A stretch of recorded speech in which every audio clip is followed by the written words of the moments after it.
बिस्मिल्लाहिर्रहमानिर्रहीम, अस्सलामुअलैकुम। वेलकम करते हैं आपको इस शो में जिसका नाम है रोही एट 10 और मैं हूं आपका मेज़बान तिहामा आज़म। नाज़रीन, उम्मीद करते हैं कि आपके दिन का आगाज़ जो है वो अच्छा हुआ होगा। आज जुम्मे का दिन है। जुम्मे को सैयदुल अय्याम कहा जाता है, यानी दिनों का बादशाह। जुम्मे के दिन अल्लाह के हजूर गिड़गिड़ा के दुआ कीजिए, मग़फ़िरत की, अल्लाह अपने गुनाहों की बख्शिश मांगिए, अपने लिए दुआ कीजिएगा, मुल्क व कौम की तरक्की के लिए दुआ कीजिएगा। इसी के साथ साथ हमें भी अपनी दुआओं में याद रखिएगा।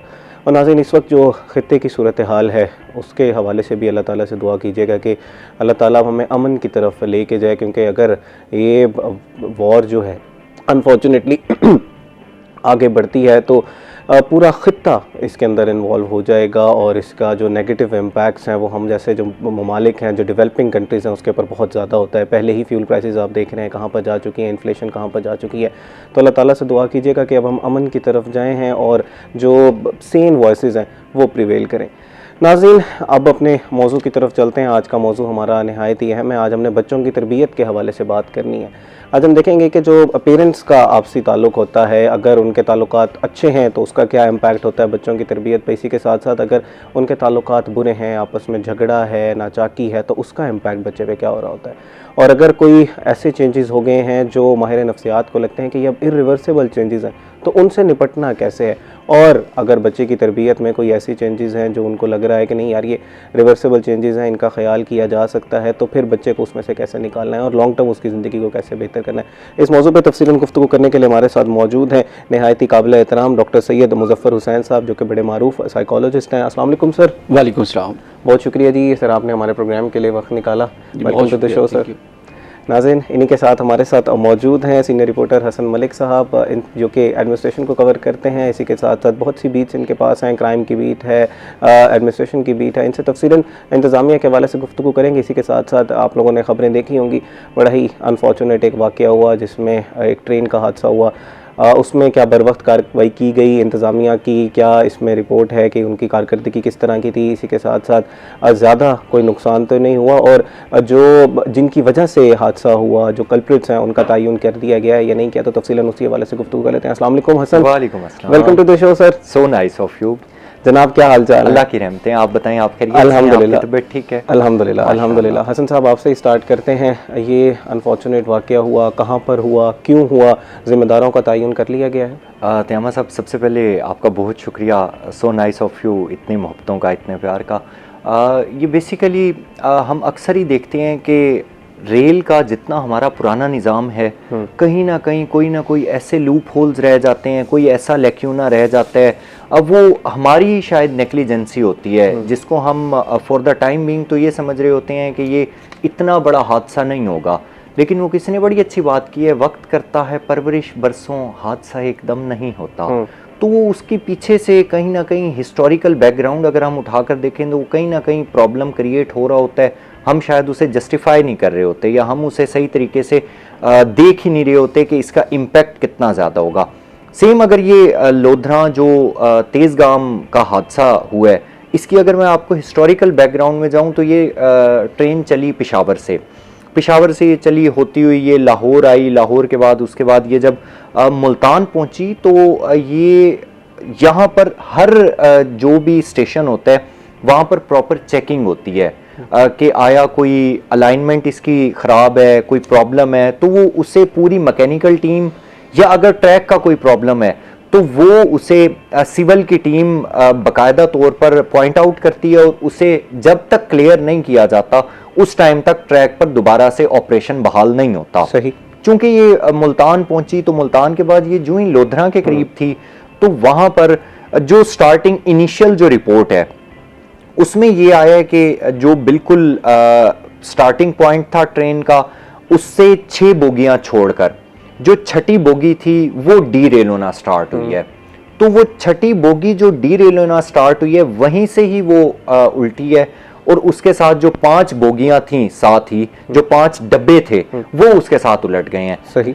यानी आपको अगर मैं सिंपल सेंस में समझाऊं तो बिल्कुल सीधी एक ट्रेन है, पहली 5 वाली जो डब्बे थे वो ठीक रह गए हैं, छठा डब्बा डी रेल हुआ है, उसके बाद जो ही वो सारे आपस में ज्वाइन थे तो वो जो ही एक डब्बा डी रेल हुआ है तो वो उसकी वजह से पीछे वाले भी डब्बे डी रेल हो गए हैं और सही। दोबारा से जो चौथा डब्बा था छठे डब्बे के बाद यानी 10वां डब्बा हो गया, तो वहां से वो दोबारा अपनी ही जगह पर आ गई है, दरमियान वाले 4 डब्बे उलट गए। और इसमें अभी तक कितना जानी को नुकसान हुआ है? जानी नुकसान की जहां तक बात है तो अल्हम्दुलिल्लाह जानी नुकसान कोई नहीं हुआ। स्टार्टिंग में 27 लोग जो हैं वो जख्मी हुए हैं, 20 लोगों को मौके पर ही तिबी इमदाद दे दी गई थी, वो डिस्चार्ज हो गए थे।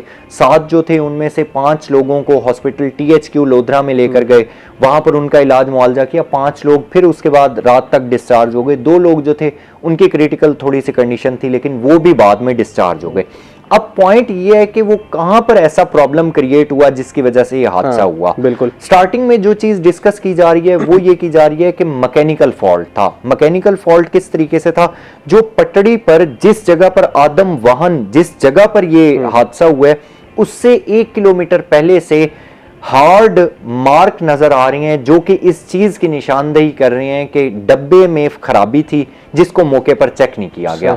मतलब कंक्रीट के जो ब्लॉक्स हैं उनके ऊपर पैचेस आ रही हैं कि कोई चीज बार बार हिट कर रही है। उसके साथ ही जो ट्रैक है उसके ऊपर भी पैचेस आ रही हैं कि कोई चीज हिट कर रही थी, मैकेनिकल फॉल्ट था, लेकिन चूंकि उसे बर वक्त नहीं देखा गया तो ये हादसा हो गया। अच्छा, अभी स्टार्ट में ही आपने बताया था कि ये जो सारा चेक्स एंड बैलेंस देखने की जिम्मेदारी है ये सिविलियंस की भी है, तो वहां पर कहां पर कोताही हो रही है जो वहां तक पहुंचे? उसमें अगर हम बात करें कि ट्रैक अगर खराब हो तो सिविल टीम इसको चेक करती है। ठीक। अगर कहीं पर कोई ट्रेन में या बोगी में कोई फॉल्ट आता है तो उसे मैकेनिकल टीम चेक करती है। चूंकि इसमें ट्रैक में तो फॉल्ट नहीं था, ट्रैक में अगर फॉल्ट होता तो सारी बोगी ही या पूरी ट्रेन पटड़ी से उतर जाती। इसमें जो 4 बीच स्टार्टिंग पॉइंट भी ठीक है, एंडिंग पॉइंट भी ठीक है, वो जो दरमियान वाला मिड पॉइंट था वो चूंकि खराब हुआ है तो मैकेनिकल फॉल्ट आता है। तो अभी जो बिल्कुल स्टार्टिंग में इनिशियली जो रिपोर्ट आई है उसके मुताबिक ये था कि जो मैकेनिकल टीम थी उन लोगों को भी बुलाया गया है, सारे लोगों के बयानात कलम बंद किए जा रहे हैं।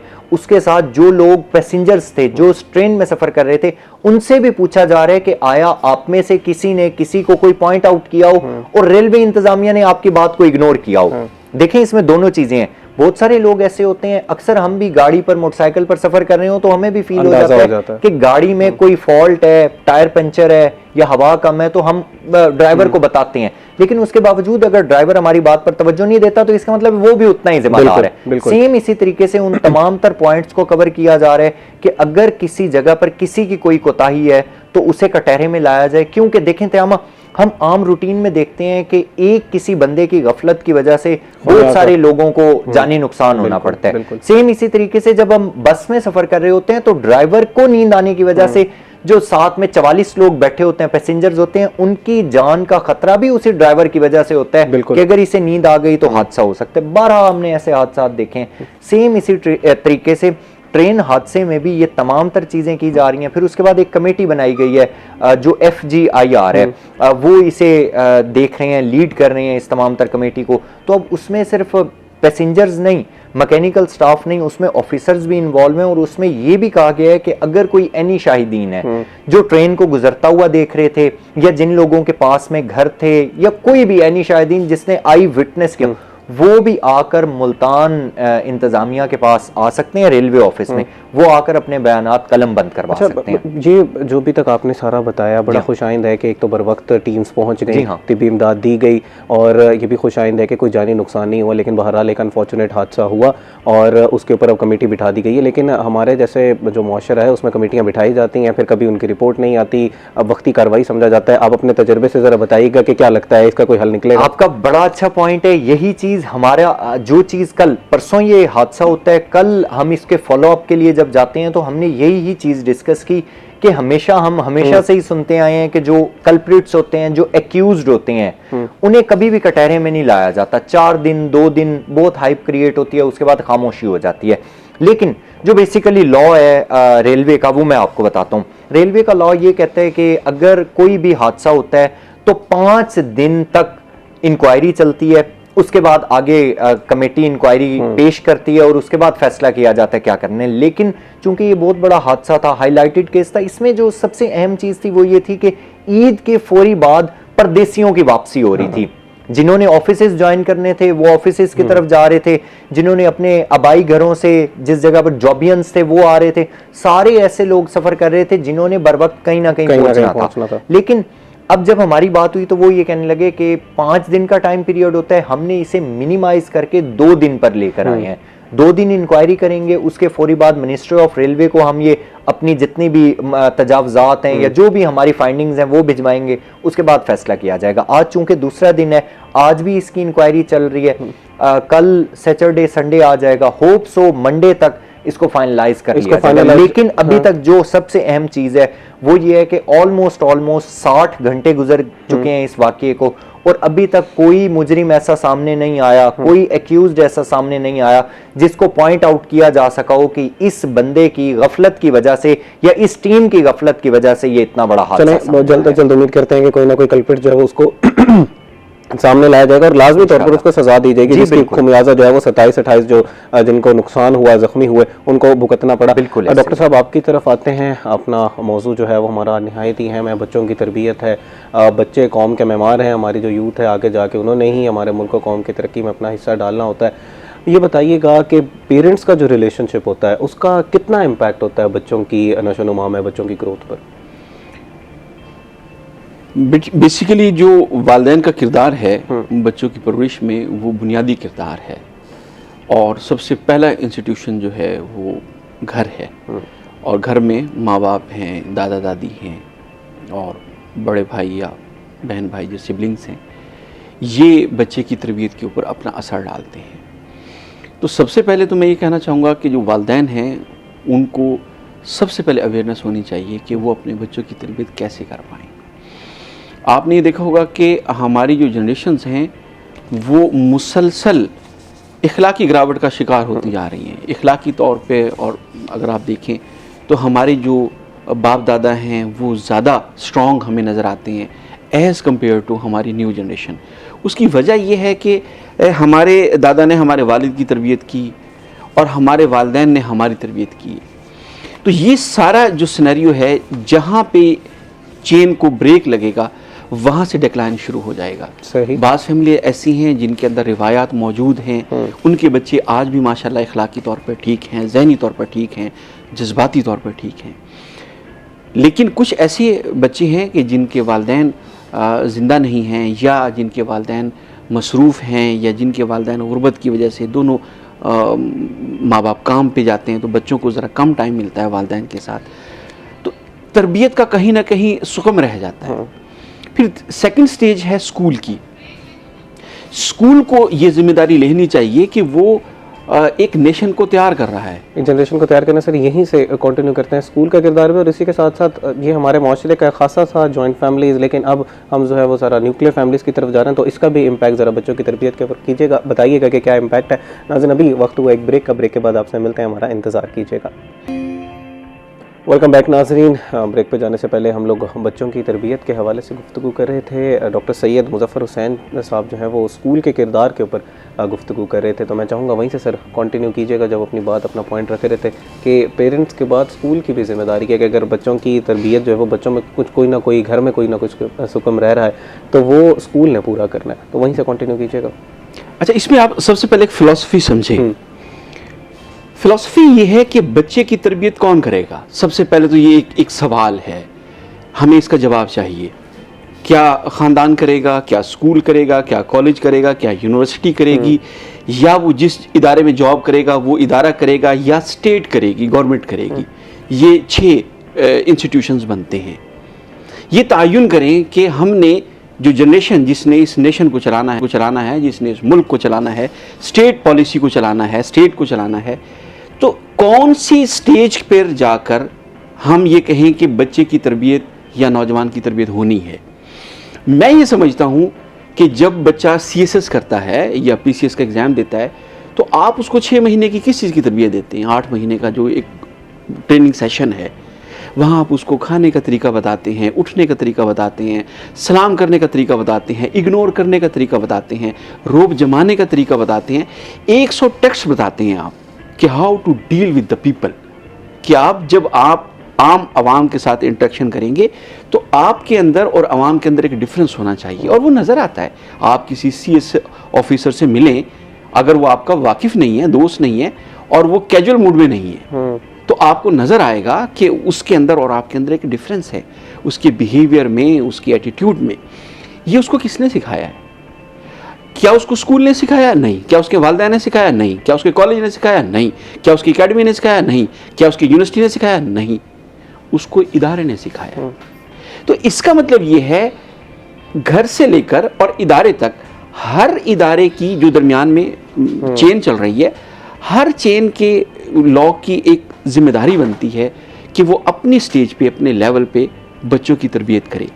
यहाँ पे जो स्कूल है वो सेंस ऑफ रिस्पॉन्सिबिलिटी से आ रही है, वो जिम्मेदारी नहीं लेना चाहता। वो ये कहता है कि अगर बच्चा बदतमीज है तो वो माँ बाप का है, हमने बच्चे को पढ़ाना है और उसके नंबर दिलवाने हैं। बच्चा पास हो, उसको सनद दें और वो अपने घर चला। अच्छा, इसमें पहले ये तय करते चलते हैं कि ये जो पूरी आपने अभी चेन बताई, इसमें से प्राइम रिस्पॉन्सिबिलिटी किसकी है, बुनियादी जिम्मेदारी किसकी है? प्राइम रिस्पॉन्सिबिलिटी जो है वो वालिदैन की है, क्योंकि एसेट जो है, ये जो बच्चे हैं, ये बुनियादी तौर पे एसेट है वालिदैन का। हाँ। दूसरे नंबर पे अगर जिम्मेदारी समझी जाए, सेकंड स्टेज पे आता है स्कूल। स्कूल क्योंकि हम नफ्सियाती तौर पे ये समझते हैं कि अगर बच्चे को 3 से 8 साल तक का जो स्पैन है, इस पे अगर फोकस किया जाए तो बच्चा जो है एक अच्छा शहरी, एक अच्छा फ़र्द बनता है, जिम्मेदार शहरी बनता है, जिम्मेदार फ़र्द बनता है। तो स्कूल बहुत ज़्यादा रोल प्ले करता है। स्कूल के बाद जब हम जाएंगे कॉलेज में जाएंगे, तो कॉलेज में ये है कि टीन एजेस का दौर है, इमोशनल दौर है, अट्रैक्शन का दौर है, फीमेल और मेल का इख्तलात है। तो इस हवाले से वहाँ पे बच्चे की निगरानी, बच्चे की तरबियत बहुत ज़रूरी है कि ताकि वो इखलाकी गिरावट का शिकार ना हो या किसी इमोशनल ट्रामे का शिकार ना हो। क्योंकि अगर आप अपने बच्चे पे निगरानी नहीं रखेंगे, वो किसी इमोशनल अटैचमेंट का शिकार हो जाएगा। अल्टीमेट उसका रिजल्ट या पॉजिटिव होगा या नेगेटिव होगा।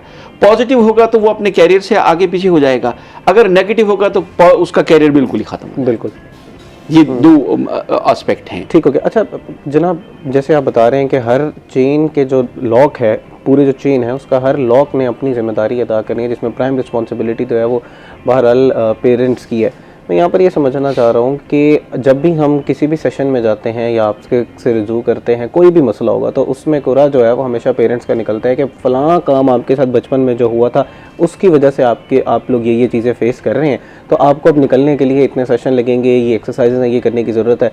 तो पेरेंट्स का जो आपसी ताल्लुक है उसके ऊपर थोड़ी सी निशानदेही कीजिएगा। और हम एक ऑफ द रिकॉर्ड एक बात कर रहे थे कि पूरा जो मुआशरा है उसका क्या रोल है और जो घर में हमारे बड़े हैं उनका क्या रोल है, ताकि हमें पता चलेगा हमारा आइडियल एक रोल होना क्या चाहिए, आइडियल सिनारियो क्या होना चाहिए जब हम बच्चों की तरबियत कर रहे हैं। बच्चों की तरबियत में जो इसका की जो पॉइंट है वो ये है कि हमारी सोसाइटी में कलेक्टिवली सेंस ऑफ रिस्पॉन्सिबिलिटी होना चाहिए।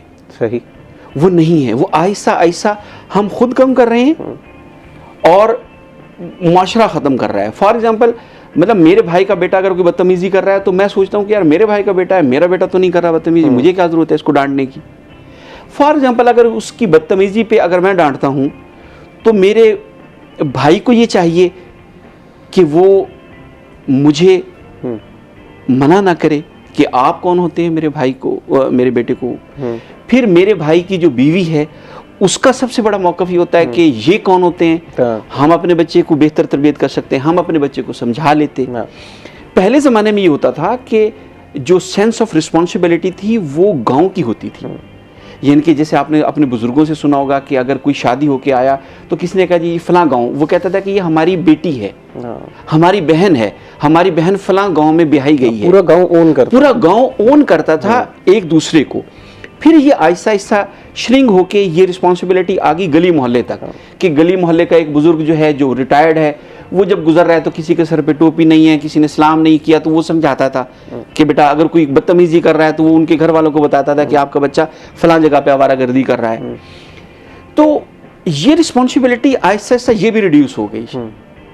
फिर ये फैमिली में आ गई कि दादा दादी, फिर अब ख़वातीन ये कहने लग गई हैं कि दादी कौन होती है मारने वाली, दादा कौन होते हैं मारने वाला, तायाबू कौन होते हैं मारने वाले, मामू कौन होते हैं मारने वाले। मामू तो खैर उनका अपना वो हो गया कि ये कौन होते हैं मारने वाले। हम अपने बच्चे को खुद हम समझते हैं। मैं आपको एक वाकया सुनाना चाहता हूँ कि हमारा चूँकि एजुकेशन से ताल्लुक़ है, तो मेरे भाई एक एजुकेशन कॉलेज में पढ़ाते थे, बहुत अच्छा कॉलेज है।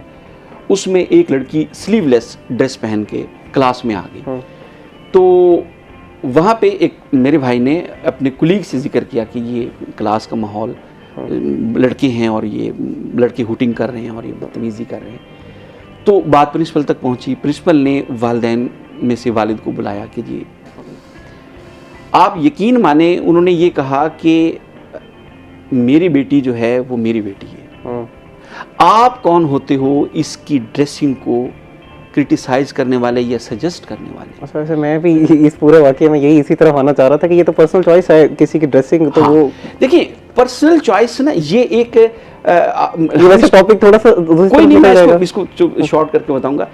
पर्सनल चॉइस से मुराद ये नहीं है। अब मैं आज आपने मुझे अपने शो में बुलाया है, मैं शॉर्ट पहनता हूँ, क्या मैं शॉर्ट पहन के यहाँ बैठ जाऊँ? क्योंकि it is my personal choice. आप कहेंगे नहीं सर ये डेकोरम है, लोग लाइव देख रहे हैं, तो आप शॉर्ट पहन के मेरे प्रोग्राम में नहीं आ सकते। सही। तो चॉइसेस की भी जगह हैं। अगर कोई लड़की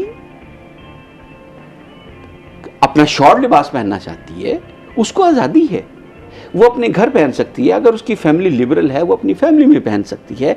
अगर उसके दोस्त लिबरल हैं, वो उस अपनी कम्युनिटी में दोस्तों में पहन सकती है। उसका मतलब ये नहीं है, उसकी आज़ादी का मतलब ये नहीं है कि वो जब क्लास में आएगी तो शॉर्ट लिबास में आएगी। ये अगर वो शॉर्ट लिबास में आएगी तो जो पास लोग बैठे हैं उनकी तवज्जो को ये इंटरप्ट करेगी। चले ये मौजू थोड़ा सा मेरे ख्याल थोड़ा सा इतना सा बस इसमें फर्क है। अदरवाइज जो बच्चों की तरबियत के हवाले से हम लोग गुफ्तगू कर रहे थे, ये भी बच्चों की तरबियत का हिस्सा ही है। चले हाँ, कि वालिदैन को ये चाहिए कि वो अगर उनकी बच्ची जो है वो शॉर्ट लिबास पहन के जाना चाहती है, तो उन्हें ये कहें कि जहाँ पे क्लासरूम है, जहाँ पे यूनिफॉर्म है, वहाँ पे ना जाएं। जहाँ पे उनकी महफिलें, निजी महफिलें, वहाँ जो मर्जी करते हैं। ठीक हो गया। अच्छा, यहाँ पर जैसे हम लोग फैमिली के किरदार के ऊपर बात कर रहे थे, दादा दादी, नाना नानी, अब न्यूक्लियर सिस्टम की तरफ हम जा रहे हैं, न्यूक्लियर फैमिलीज़ की तरफ जा रहे हैं। ये वो है कि आइडियल केस सिनेरियो होना चाहिए, आइडियली ऐसा होना चाहिए, लेकिन हमारे माशरे में अब वैसा हो नहीं रहा। हम लोग अलहदा रह रहे हैं, अलहदा अपनी ज़िंदगी लाइफ स्पेंड कर रहे हैं। उसमें हमने अपने बच्चों की तरबियत किस तरह करनी है, उसमें हमने हर चीज़ का मद्देनज़र रखते हुए कि बाहर अगर हम बच्चे को भेजेंगे तो सिक्योरिटी की सूरत हाल ख़राब है, एक गलत असर हो सकता है। मोबाइल अगर बच्चे को देंगे तो वो कुछ भी देख सकता है मोबाइल के ऊपर। इन सारी चीज़ों को मद्देनज़र रखते हुए किस तरह हमने अपने बच्चे की तरबियत करनी है? देखिए, इसमें सिंपल है, 2 + 2 है, इसमें कोई रॉकेट साइंस नहीं है।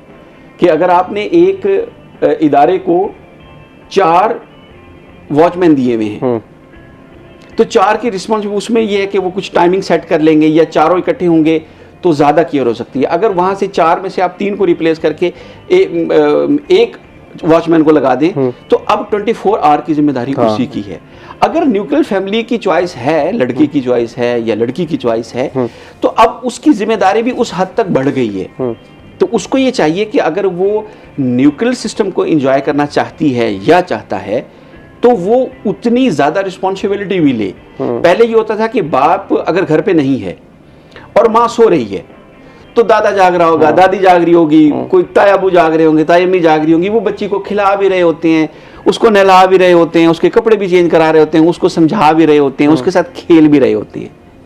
अब ये सारा काम क्योंकि दादा दादी तो है नहीं, ठीक है, आपने करना है, तो अब आपने करना है। अब ये जो न्यूक्लियर सिस्टम के अंदर लड़कियां की ख्वाहिश है कि अलग रहें, तो इन लड़कियों को चाहिए कि ये अपने आप को जहनी तौर पे तैयार करें कि हम बर्डनाइज होने जा रहे हैं, काम ज़्यादा हो गया, काम ज़्यादा। यहीं से सर गुफ्तगू करेंगे। मैं ज़रा हसन मलिक को जो है वो शामिल गुफ्तगू करना चाह रहा हूँ। हसन, थोड़ी सी एक्साइज डिपार्टमेंट के हवाले से बात कर लेते हैं। कुछ प्रॉपर्टी टैक्स अदा ना करने के खिलाफ कार्रवाइयाँ की जा रही हैं, क्या डिटेल्स हैं जी लोगों को, ताकि तंबीह हो जाए, डर जाएं लोग, थोड़े से टैक्स अदा करना शुरू कर दें? देखें जी, अब प्रॉपर्टी टैक्स अदा करना हर शहरी के ऊपर रिस्पॉन्सिबिलिटी है, और एज अ रिस्पॉन्सिबल सिटीज़न ये हमारा कौमी फ्रीज़ है कि हम प्रॉपर्टी टैक्स नहीं वैसे भी टैक्स अदा करें। क्योंकि जितनी भी तरक्की याफ्ता कौमों की हम बात करते हैं, तरक्की पजीर नहीं, तरक्की याफ्ता जितने भी ममालिक हैं वो आवाम से ही रेवेन्यू जनरेट करते हैं और आवाम पर ही खर्च करते हैं। मैं आपको अगर एग्जांपल दूं हमारी मुल्तान की, तो ऑलमोस्ट जब भी मेरी डिस्कशन होती है ऑफिसर से टैक्स के हवाले से, तो मेरा हमेशा ये पॉइंट होता है कि आप टैक्स तो जनरेट करते हैं, आप लोगों से रेवेन्यू भी जनरेट करते हैं, टैक्स इकट्ठा भी करते हैं, लेकिन हमें उस तरीके से डेवलपमेंट होती हुई नज़र नहीं आती। हमें वो दोबारा जो आप लोग क्लेम करते हैं कि 70% ये दोबारा आवाम पर ही इन्वेस्ट किया जाता है और दोबारा आवाम से रेवेन्यू जाए, तो वो हमें इन्वेस्ट होता हुआ नज़र नहीं आता। तो आगे से फिर जो उनका जो पॉइंट ऑफ व्यू होता है वो ये होता है कि अवाम उस तरीके से हमें टैक्स ही नहीं देती, तो हम उस अवाम पर किस तरीके से लगाएं। जहां तक प्रॉपर्टी टैक्स की बात है, प्रॉपर्टी टैक्स अदा करना कौमी फ्रीज है, बिल्कुल, वो एक्साइज को देना पड़ता है, लेकिन चूंकि टाइम पीरियड होता है, टाइम पीरियड में आप टैक्स अदा नहीं करते तो उसके बाद वो टैक्स आपका लग कर आ जाता है, देन उसके बाद वो आपको नोटिस सर्व करते हैं। एंड में जो चीज़ होती है वो सीलिंग की तरफ होता है कि आपने पिछले 2, 3, 4 साल से अगर टैक्स पे नहीं किया हुआ तो एंड में आकर आपकी प्रॉपर्टी को सील कर दिया जाता है। जब वो आप टैक्स जुर्माने के साथ आप अदा करते हैं तब आपकी प्रॉपर्टी को डीसील किया जाता है। कंप्लीट कीजिएगा फिर इसमें ये भी बात ऐड कर दीजिएगा कि रेजिडेंशियल और कमर्शियल के टैक्स के देने में कोई फ़र्क है, थोड़ा सा बता दीजिएगा तफसील। जी, इसमें जहाँ तक बात है ये जो प्रॉपर्टी सीलिंग की गई है, ये मैं आपको बताता हूँ कि मुल्तान में जो मुख्तलिफ जोन्स हैं उनके कार्रवाइयाँ की गई हैं और उसमें बाकायदा तौर पर सीलिंग की गई है, जिसमें कमर्शियल शॉप्स भी थी, जिसमें कमर्शियल प्लाजा जात भी थे, उसके साथ साथ जो अगर बात की जाए रेजिडेंशियल घरों की तो वो भी थे। अब जो आपका सवाल है कि रेजिडेंशियल और कमर्शियल में क्या फ़र्क है, कमर्शियल चूंकि कमर्शियल का टैक्स ज़्यादा है, कमर्शियल चीज़ हमेशा कमर्शियल ही कामों के लिए यूज़ होती है, तो घर किसी का अगर गली में है, किसी का रोड पर है तो उसका टैक्स अलग होगा। कमर्शियल शॉप का, प्लाजे का, आपने अगर कोई किसी ने अगर कोई वो शोरूम वगैरह बनाया हुआ है तो उसका टैक्स अलग होता है। वो आपका कवर्ड एरिया के हिसाब से होता है, वो आपका एरिया के हिसाब से होता है कि आपके पास कितना एरिया आपने कवर किया हुआ है, कितना आपका एरिया खुला छुटा हुआ है, कितना एरिया जस्ट आपकी 4 दीवारी है, उसके अंदर कोई एक्टिविटी नहीं हो रही। तो इस हिसाब से एक्साइज का एक नुमाइंदा आता है, नुमाइंदा आकर चेक करता है और उस हिसाब से आपका टैक्स आता है। लेकिन जो इसमें सबसे ज़्यादा अहम चीज़ है वो ये है कि शहरी एंड आखिरी दिनों में शहरी भागते हैं कि हमारी जगह सील हो रही हैं, हमें टैक्स जुर्माने के साथ लग कर आ रहा है, तो आपने टैक्स पहले भी अदा करना है, आपने टैक्स बाद में भी अदा करना है। चूंकि ये किसी पर ये नहीं है कि मैं मुबर्रा हूं और आपने टैक्स भरना होगा, या ये मुबर्रा है तो मुझे टैक्स अदा करना होगा। तमाम लोगों ने जो रह रहे हैं घरों में, कमर्शियल दुकानें यूज कर रहे हैं तो टैक्स अदा करना है। अच्छा, इसमें टैक्स तो अदा करना है, हमारा जितना मर्जी हम कह लेंगे यार आपने आखिरी डेट से पहले दे दें ताकि लाइनों से बच सकें, हम धक्कों से बच सकें। इसमें कोई डिजिटल पोर्टल है वो बता दें, हमने भरना आखिरी दिनों में ही होता है हसन साहब। अच्छा, इसमें डिजिटल पोर्टल जो है वो बिल्कुल एक्साइज वालों का डिजिटल पोर्टल है। आपके पास जो एक्साइज की तरफ से एक टैक्स का आता है, आपके घर में एक पेज आता है, तो वो टैक्स आप अपने घर में ही बैठकर पे कर सकते हैं। आप किसी भी अपनी बैंक अकाउंट से पे, उसके ऊपर पीएस आईडी आपकी जनरेट हुई भी होती है। सही, उसी पीएस आईडी पे आपने आप उसी पीएस आईडी पे आप किसी भी डिजिटल अपनी बैंकिंग ऐप है, आपका जैज कैश है, मोबी कैश है, जो भी आपके पास ऐप है, आप उसी टाइम आप भर सकते हैं। लेकिन इसमें जो सबसे ज्यादा अहम चीज होती है त्यामा, वो ये है कि स्टार्टिंग के डेज में, चूंकि ये स्टार्ट होता है जून से न्यू ईयर, तो जून से तकरीबन ऑलमोस्ट अक्टूबर तक महकमा एक्साइज 10% रियायत भी देता है। 10% जो है वो रियायत देता है, तो उसका लाजमी तौर पर आपने फ़ायदा उठाना है और इससे बचना है कि हम आखिरी डेट पे टैक्स देंगे। अगर हम टैक्स ही नहीं देंगे, जो हमारा सबसे अव्वलीन फ़र्ज़ है स्टेट को चलाने में, तो हमारा मुल्क कैसे जो है वो तरक्की कर सकता है। हमेशा हम अपने प्रोग्राम से ये बता रहे होते हैं कि कानून पर अमल करना हम सबकी जिम्मेदारी है। कानून पर अमल करेंगे तभी हमारा कौम जो है वो तरक्की करेगी। नाज़रीन, अभी वक्त हुआ एक ब्रेक का, ब्रेक के बाद आपसे मिलते हैं, हमारा इंतज़ार कीजिएगा। वेलकम बैक नाजरीन। ब्रेक पे जाने से पहले हम लोग टैक्स के हवाले से गुफ्तगू कर रहे थे, ख़ासतौर पर हमने प्रॉपर्टी टैक्स के हवाले से गुफ्तगू की। हसन ने बड़ा जामे तरीके से समझाया कि आप लोग अपना टैक्स जो है वो किस तरह पे कर सकते हैं और लाजमी है टैक्स को पे करना। हसन से ही मज़ीद थोड़ी सी गुफ्तगू करते हैं। हसन, मुल्तान में MDA का जो है वो गैर कानूनी जो कमर्शियल बिल्डिंग्स हैं उनके ख़िलाफ़ क्रैकडाउन करने का फ़ैसला किया गया है। एक तो पहले ये गैर कानूनी जो बिल्डिंग्स हैं वो तो बना चुके हैं, तो अक्सर लोगों को पता भी नहीं होता कि ये हमारी गैर कानूनी बिल्डिंग है।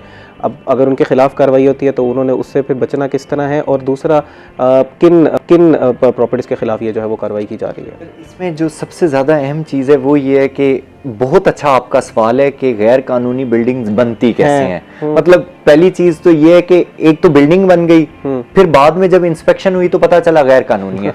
सर, बात फिर वो ये है कि जब मिडल मैन बीच में पड़ते हैं तो वो ये कहते हैं कि आप अपनी तामीरात करें, जब कोई इशू होगा तो हम देख बीच में लेंगे। आकर मामले को स्टेबल कर लेंगे। स्टेबल किस तरीके? सर ये सख्ती तब से ज़्यादा हुई है जब से कराची प्लाजा में आग लगी है, उसके बाद से ये सख्ती ज़्यादा हुई है। फायर सेफ्टी इक्विपमेंट्स पर सख्ती ज़्यादा हुई है, गैर कानूनी तामीरात पर सख्ती ज़्यादा हुई है, गैर कानूनी कमर्शियल बिल्डिंग्स पर सख्ती सबसे ज़्यादा हुई है। आप ये देखें कि एक जगह जिसमें रोज़ाना की बुनियाद पर फुटफॉल तकरीबन 50,000 लोगों का है, और सर उसका एग्जिट गेट ही नहीं है, उसका फायर गेट ही नहीं है कि अगर अल्लाह ना करे इस प्लाजे में या इस जगह पर आग लग जाती है तो कौन जिम्मेदार है? 50,000 लोगों का फुटफॉल है वहां पर, तो उसमें से अगर मौके पर 5,000 लोग भी मौजूद हों, सर 5,000 को भी आप स्किप करें, 500 लोग भी मौजूद हों, तो 500 लोगों की जान की जिम्मेदारी कौन लेगा? कि वहां पर उनके पास फायर सेफ्टी इक्विपमेंट्स नहीं है, वहां पर उनके पास एक ऐसा सेफ्टी एग्जिट नहीं है कि अगर एक जगह पर आग लग जाती है तो दूसरा रास्ता उनके पास हो निकलने के लिए। जब सख्ती की गई तो उसके बाद पता चला कि बहुत सारे मुल्तान में ऐसे प्लाजा जाते हैं, मैं आपको क्लियर कर रहा हूं, बहुत सारे ऐसे प्लाजा जाते हैं जिनके नक्शे ही मंजूर नहीं ये आपने मेरा सवाल प्रीएम्प्ट कर लिया। आप जैसे बात खत्म करते मैंने उन्हीं प्लाजों की तरफ ही आ गया था। आप अंदाजा लगाएं कि प्लाजे मुल्तान में तामीर हो चुके हैं, बड़े बड़े ब्रांड्स आ चुके हैं और वहां पर लोग जाकर शॉपिंग्स कर रहे हैं, लेकिन उन प्लाजों की मंजूरी भी नहीं हुई। तो आप इस चीज से अंदाजा लगा सकते हैं कि हम लोग किस जगह पर स्टैंड करते हैं। आप देख लें, अब बात फिर यह है कि आग लगने के बाद इंतजामिया को होश आया और इंतजामिया ने सोचा कि इन प्लाजों के ऊपर सख्ती की जाए। सर बात यह है कि जिस टाइम पर तामीरात हो रही थी, छुपकर तो नहीं हो रही थी ना कि किसी ने पर्दा लगा दिया, लंटर डाल दिया और 11 मंजिला इमारत खड़ी होगी, ऐसा तो पॉसिबल नहीं है सर।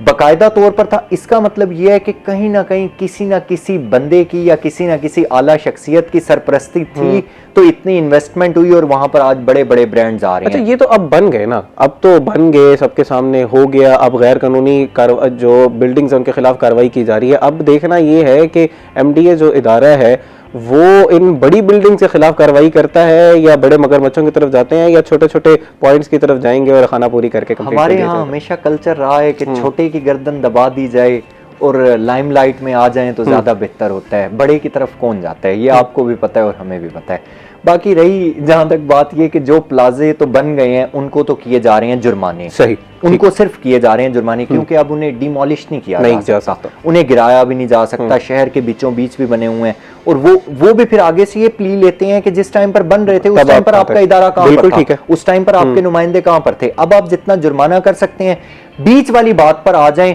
जो भी बीच वाली बात है, ताकि वो हम भी, हमारे लिए भी काबिल कबूल हो, आपके लिए भी काबिल, तो बीच वाली बात जो है वो जुर्माना। अच्छा चले, जुर्माना तो कर दिया, तो कोई प्लान दिया जा रहा है कि अच्छा अब यार आप नेक्स्ट के लिए, जी हाँ, नेक्स्ट के लिए जो दिया जा रहा है वो शदीद सख्ती है इस चीज पर कि जितनी भी कमर्शियल इदारे हैं, जितने भी कमर्शियल प्लाजा जाते हैं, उनकी बाकायदा तौर पर मंजूरी होगी। एमडीए का एक नुमाइंदा जाएगा जो जाकर नक्शे के मुताबिक चीजों को चेक करेगा कि अगर यहां पर आपने नक्शे में फायर हाइड्रेंट दिया हुआ है तो आया आपने जगह भी छोड़ी हुई है या नहीं छोड़ी हुई। अगर आपने यहाँ फायर सेफ्टी इक्विपमेंट्स की जगह दी हुई है तो वो इनिशियली जब प्लॉट होगा तब भी वो जाकर चेक करेगा, जिस टाइम पर बिल्डिंग बन रही होगी तब भी वो जाकर चेक करेगा, और जिस टाइम पर बिल्डिंग बन जाएगी ऑपरेशन होने से पहले भी वो चेक करेगा। ये तो लॉ है सर, ठीक हो गया, ये लॉ है। लेकिन अब इस पर देखना ये कितनी इम्प्लीमेंटेशन कितनी होती है। लॉ हमारे पास बहुत ज्यादा है। डॉक्टर साहब आपको जरा थोड़ी सी हम थोड़ा सा तंग कर लेते हैं, आपको शामिल गुफ्तगू कर लेते हैं। जनाब ये बताइएगा कि के ऊपर आपने कहा कि प्राइम रिस्पॉन्सिबिलिटी है, अब अगर उन्होंने ये तय कर लिया है कि हमने न्यूक्लियर फैमिली में रहना है तो फिर जिम्मेदारी ज़्यादा अदा करनी होगी। अब वो जो आप पूरी चेन बना रहे थे उसके अगले लॉक की तरफ चलते हैं, जिसको आपने कहा कि उतनी ही जिम्मेदारी है पेरेंट्स से, अगर थोड़ी सी कम होगी लेकिन बहरहाल जिम्मेदारी बहुत ज़्यादा है, क्योंकि बहुत ज़्यादा आप टाइम स्पेंड वहाँ पे करते हैं। स्कूल्स और कॉलेजेस यानी कि एजुकेशन इंस्टीट्यूशन का। स्कूल से मुराद ये है कि जब बच्चा 3 साल का 4 साल का बच्चा जो है केजी में प्रेप में जाना शुरू करता है तो स्कूल चूँकि सारे मटेरियलिस्टिक पर्सपेक्टिव में चल रहे हैं, गवर्नमेंट को चाहिए कि वो अलाउ करे स्टूडेंट्स को स्कूल्स को कि आप बच्चों की तरबियत भी करें। जैसे जापान का स्कूलिंग सिस्टम है, जैसे नीदरलैंड का स्कूलिंग सिस्टम है, जैसे नॉर्वे का स्कूलिंग सिस्टम है, ये जैसे स्विट्ज़रलैंड का स्कूलिंग सिस्टम है, ये वो स्कूलिंग सिस्टम है, जैसे चाइना का स्कूलिंग सिस्टम है। इसके अंदर बच्चों को तरबियत दी जाती है सिविक सेंस की। तो हमारे यहाँ भी अभी मैं पढ़ा रहा हूँ, बीएस के बच्चों को सिविक्स पढ़ा रहा हूँ, सिविक सेंस पढ़ा रहा हूँ, सिविक्स पढ़ा रहा हूँ। तो हम एक बच्चे को जवान करने के बाद बता रहे हैं कि आप आपने सेंस क्या होना behave चाहिए, कैसे करना है। कैसे behave करना है। तो मैं ये समझता हूँ कि ये स्कूल में ये सब्जेक्ट लाजमी होना चाहिए कि बच्चों की जो तरबियत है कि माशरे में, ये अगर हम इस तरबियत को हम ओवरऑल लें तो हम इसको सिविक सेंस के एक अम्ब्रेला के नीचे रख सकते हैं कि एक सिविक सेंस होनी चाहिए, एक मॉरलिटी होनी चाहिए, मॉरल वैल्यूज़ होनी चाहिए। तो इन तमाम को ग्रेजुअली, यानी कि अगर कोई बच्चा कोई चीज़ स्कूल से नहीं सीखा तो उसे घर से नहीं सीखा, वो स्कूल में सीख ले, स्कूल से नहीं सीखा कॉलेज में सीख ले। मैं एक बड़ी अहम बात करता हूँ कि सबसे जो एक बुनियादी बात है कि खाना कैसे है, खाना कैसे, ये आप किसी पढ़े लिखे से कहें कि आपको खाना आता है, वो कहेगा यस। आप इंडिविजुअली आप 1000 लोगों से पूछ लें, 1,00,000 लोगों से पूछ लें कि क्या आपको खाना आता है, वो कहते हैं यस। लेकिन जब आप इसको खाना खाते हुए देखेंगे शादी हाल में, किसी पार्टी में, किसी फंक्शन में, तो आपको पता चल जाएगा कि कितने % लोगों को खाना आता है। इसी बात से हम ब्रेक की तरफ चलते हैं, ब्रेक के बाद यही से कंटिन्यू करेंगे, हमारे साथ रहिएगा। वेलकम बैक नाज़रीन। ब्रेक पे जाने से पहले डॉक्टर साहब ने जो बड़ी खूबसूरत एक एग्जांपल से हमें समझाने की कोशिश की कि क्या हमें खाना आता भी है या नहीं आता, वहीं से वो समझाना चाह रहे थे कि तरबियत हमने किस तरह करनी है। जनाब मैं चाहूँगा वहीं से कंटिन्यू कीजिएगा। आपने बताया कि ज़्यादातर लोगों को आपको पता चलेगा जहाँ पर भी आप देखेंगे कि हम लोगों को बेसिक सिविक सेंस भी नहीं है, और हम लोग तो जाके सिखा रहे हैं मास्टर्स के प्रोग्राम में, बैचलर्स के प्रोग्राम्स में, जबकि सिखाना था हमने उनको बचपन में। तो वहीं से ज़रा बताइएगा। आप बड़ी मज़ेदार बात आपको बताता हूँ, हम सीवी के ऊपर लिखते हैं कि comfortable in individual and team team work ना। एक बच्चा है जो बीएस करने के बाद टीम वर्क का ऐलान करता है कि मैं टीम वर्क में काम, उससे बच्चे से पूछा जाए कि आपने किस टीम के साथ काम किया, सीवी में जो आपने लिखा है काम कहाँ किया। ये जो कंबाइंड फैमिली सिस्टम था, इसके अंदर बच्चा अपने बहन भाइयों के साथ लड़ता था, उनको बहन भाइयों को मारता था, उनसे मार खाता था, उनके साथ चीजें शेयर करता था और उनसे शेयर करवाता था। मतलब उसमें कभी ले लिया, कभी दे लिया, कभी उसकी चीज किसी ने उठा ली। इसमें उसकी ट्रेनिंग होती थी, how to deal with the crisis. ये भी क्राइसिस है ना एक बच्चे के लिए कि उसका खिलौना उसका कजन उठा के ले गया, ये उसके लिए क्राइसिस है। अब माँ बाप कैसे समझाएंगे बेटा हौसला करें, बेटा आपको नया ले, अच्छा कजन ने खिलौना तोड़ दिया, बच्चा रो रहा है, माँ बाप क्या समझाएंगे कि बेटा आपको नया ले देंगे। यानी कि बच्चों को कॉन्फिडेंस देना जो है, ये जो हमारा सिस्टम मतलब है, कुछ घरों में है, अल्हम्दुलिल्लाह हमारे घरों में तो अभी भी है। हमारे जो मतलब हमारे जो करीबी फैमिलीज हैं, अच्छे खासे लोगों में अभी भी अल्हम्दुलिल्लाह ये सिस्टम कायम है।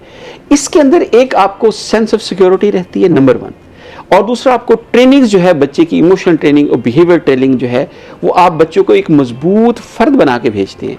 कि बच्चा जब मार्केट में जाता है, जब वो बिजनेस की तरफ जाता है, तो वहाँ पे उसका कोई लॉस होता है, कोई छीना झपटी होती है, कोई, तो उसको पहले से ट्रेनिंग है कि यार अगर मेरा खिलौना छीन लिया गया, मेरी पॉकेट मनी छीन ली गई, मेरी आइसक्रीम खा ली गई, तो मैंने कैसे उसको।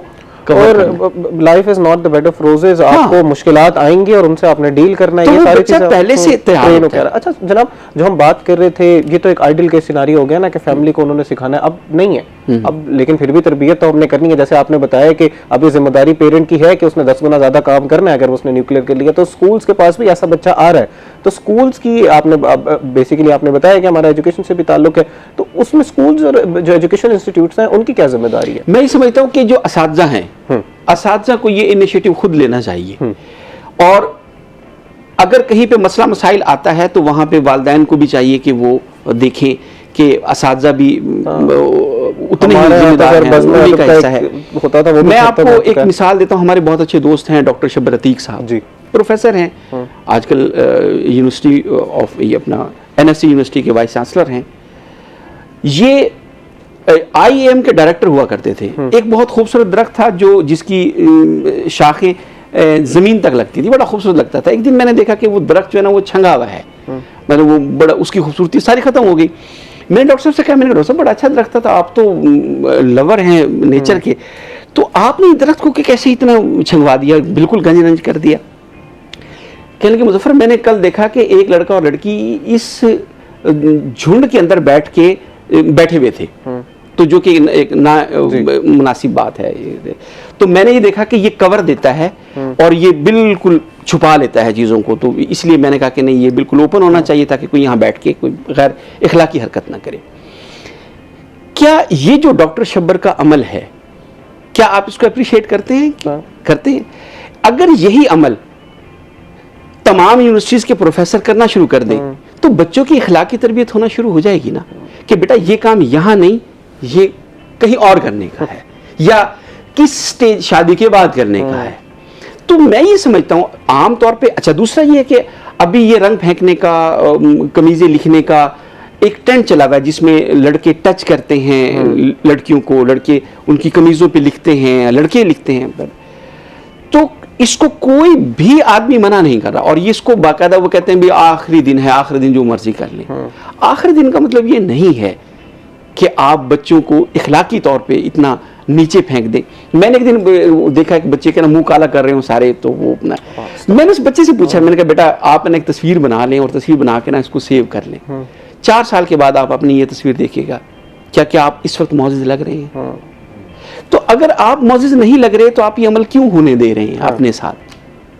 तो कोई टीचर इंटरफेयर करने के लिए तैयार नहीं है। बुनियादी तौर पर अगर सर हम क्रक्स ऑफ द मैटर की बात करें तो जो हमारी जिसकी प्राइम रिस्पॉन्सिबिलिटी है, जिसकी जहाँ जो रिस्पॉन्सिबिलिटी बनती है, अगर वो रिस्पॉन्सिबिलिटी अदा करता जाएगा तो हमारे बच्चों की तरबियत जो है वो अच्छी होती जाएगी। सर हमारे पास तकरीबन 1 से 1.5 मिनट है पड़ा। If you want to add something तो प्लीज़ ऐड कर दीजिएगा। कोई अपना पैगाम देना चाहेंगे तो वो प्लीज़ ऐड कर दीजिएगा। फिर मैं हसन साहब से उनकी लास्ट स्टोरी डिस्कस करेंगे। फिर मैं सिर्फ वालिदैन से एक गुजारिश करना चाहूँगा कि आप याद रखें कि अगर आपका मामू, चचा, ताया, दादा, दादी में से कोई आपके बच्चों को डांटता है या उनकी ग्रूमिंग करता है, कटिंग करता है उनकी, तो वो आपके बच्चे का फायदा है।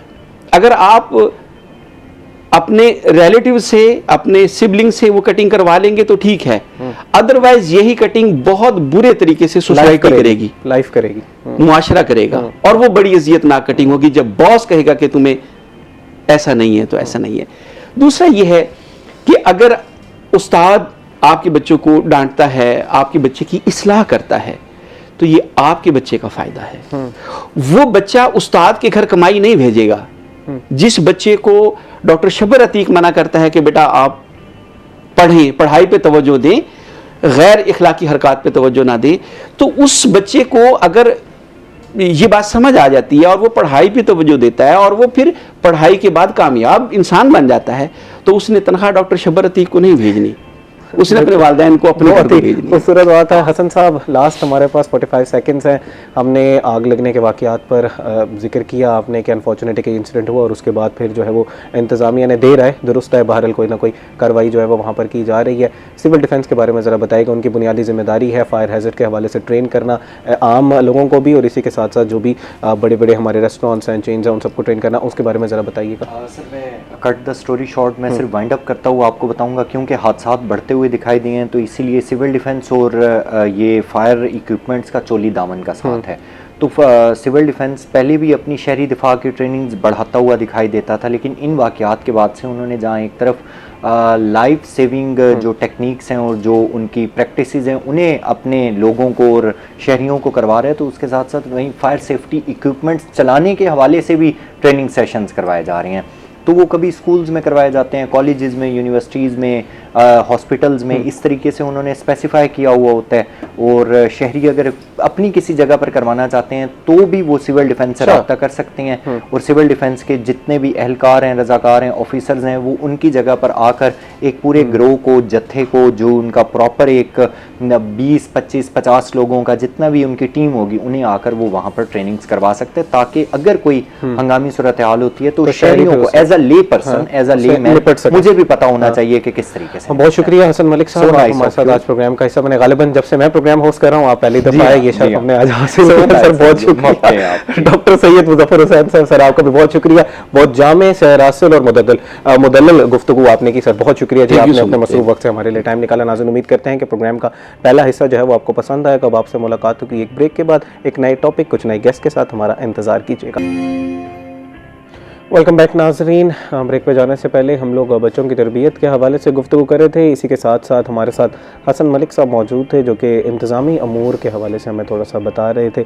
उम्मीद करते हैं कि प्रोग्राम का पहला हिस्सा जो है वो आपको पसंद आया होगा। नाज़रीन, प्रोग्राम के इस हिस्से में हम लोग बात करें क्योंकि आज जुम्मा है, तो जुम्मे के दिन हम कोशिश करते हैं किसी ना किसी इस्लामिक टॉपिक के ऊपर बड़ी डिटेल जो है वो डिस्कशन की जाए। आज ज़रा तौबा और इस्तिग़फ़ार के ऊपर गुफ्तगू कर लेते हैं। तौबा और इस्तिग़फ़ार कहते किसको हैं, कैसे की जानी होती है, और कभी कभार हमें ऐसा डर लगता है कि यार मैंने तो इतने गुनाह कर लिए, कहीं अल्लाह ताला मुझे माफ़ करेगा या नहीं करेगा।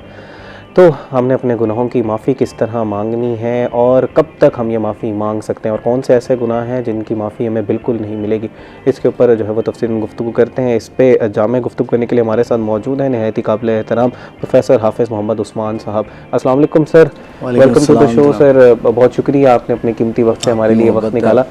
जनाब, तौबा और इस्तिग़फ़ार पे आज हमने गुफ्तगू करनी है। मैं चाहूँगा पहले ज़रा डिफ़ाइन कर दीजिएगा कि तौबा किसको कहते हैं और इस्तिग़फ़ार किसको कहते हैं। औज़ुबिल्लाहि मिनश्शैतानिर्रजीम, बिस्मिल्लाहिर्रहमानिर्रहीम। जी, सबसे पहले तो मैं रोही टीवी का शुक्रिया अदा करता हूँ कि वो मौका देते हैं यहाँ आकर कुछ तरबियत का, जिससे लोगों की तो तरबियत हो ही रही होती है, हमारी अपनी भी हो रही होती है। अच्छा, दूसरी बात यह है कि आपने पूछा कि तौबा क्या है। तौबा जो है ये अल्लाह ताला के सामने इंसान की आजिज़ी है। ये वो आजिज़ी है कि जब इंसान अपने आप को उसके सामने एक हकीर और ऐसा शख्स समझता है कि बिल्कुल डाउन टू अर्थ, और इसकी तौबा की तारीफ़ अगर हम करें तो इसको यूँ कहेंगे कि अल्लाह ताला के सामने अपने तमाम गुनाहों का एतराफ़ करते हुए, अपनी तमाम गलतियों का जो जाने में हुई या अनजाने में हुई, उनका एतराफ़ करते हुए अपनी शख्सियत को, अपने किरदार को, अपने वजूद को इस तरह ढालना कि दोबारा उन गलतियों और उन कोताहियों की तरफ ना जाया जाए और देखने वाले को नज़र आए। सही, बेसिकली तो देखने वाले को नज़र आए ना। फिर जब इसकी जो फ़ायदा होता है वो ये होता है कि फिर हमें पता कैसे चलेगा कि हमारी तौबा कबूल हो रही है। तो फिर अल्लाह ताला मखलूक को उसकी तरफ राग़िब कर देता है, अपनी मखलूक को उस शख्स की इज़्ज़त करने पर लगा देता है जो रब की इज़्ज़त और अज़मत में अपने आप को तौबा के तौर पर पेश करता है। तो फिर अल्लाह ताला उसको अपने मखलूक के सामने जो है वो इज़्ज़त वाला बना देता है। ठीक हो गया। अच्छा जनाब, बड़ा डिफ़ाइन कर दिया आपने, तौबा है क्या? तमाम गुनाहों की तौबा हम कर सकते हैं या कुछ ऐसे मखसूस गुनाह हैं जिनसे अगर हम माफ़ी नहीं मांगे तो अल्लाह ताला हमें माफ़ नहीं करेगा? जब तक माफ़ी नहीं मांगेंगे तो तब तो हम मगरूर हैं। ये तो सबसे डेफिनेट डिफ़ाइन करने की ज़रूरत नहीं इस बात को, तो ये तो डेफिनेट फैक्ट है कि देखें, मैं एक मिसाल देता हूँ। हम वालिदैन हैं, वालिदैन हैं, हम वालिदैन कितनी मोहब्बत करते हैं, लेकिन उनके सामने या उनके बारे में कोई ऐसी बात हो जाए या उनको पता चल जाए हमारी कोई ऐसी बात कि जो अच्छी नहीं है या उनकी इज़्ज़त और उनकी अज़मत पर हर्फ आ रहा हो, तो क्या हम उनसे माफ़ी ना मांगें तो वो माफ़ करेंगे? वेरी इंपॉर्टेंट, वो नहीं करेंगे जब तक हम माफ़ी मांगेंगे। हालांकि दुनिया की वाहिद बेलौस मोहब्बत रिश्ता है जो बेलौस है, बिल्कुल बेलौस रिश्ता है और बेलौस मोहब्बत है। हालांकि उन्होंने मुशक्क़त करके हमें पैदा किया, इस दुनिया में लाने का ज़रिया बने, तो इतनी मुशक्क़त के बाद भी वो हमारे से मोहब्बत करते हैं। बल्कि उनको तो कहना चाहिए इतनी मुशक्क़त से आया, लेकिन वो हमारे साथ मोहब्बत करते हैं, तो वो माफ़ नहीं करते। फिर दूसरी, हमने उनसे कोई चीज़ लेनी हो, हमें ज़रूरत है, हम जारी बात है, जब बचपन होता है, जवानी, इवन कि मैं अभी तक बहुत दफ़ा अगर कोई मसला होता है तो मैं अपनी वालदा से कहता हूँ, वालिद साहब तो अल्लाह ताला को प्यारे हो गए, लेकिन वालदा को कहता हूँ, ठीक है। अब मैं नहीं कहूँगा तो उन्हें पता चलेगा? नहीं पता चलेगा। रब को पता चलता है, रब को पता है, लेकिन मांगने वालों से बहुत पसंद है, मांगने वालों से पसंद। और उसने अच्छा देखें, उसकी एक और मैं मिसाल दे देता हूँ कुरान करीम से ही। इहदिना सिरातल मुस्तकीम, अल्लाह मुझे सीधे रास्ते पर चला, ठीक है ना। तो ये क्या हिदायत का रास्ता मांगना क्या है?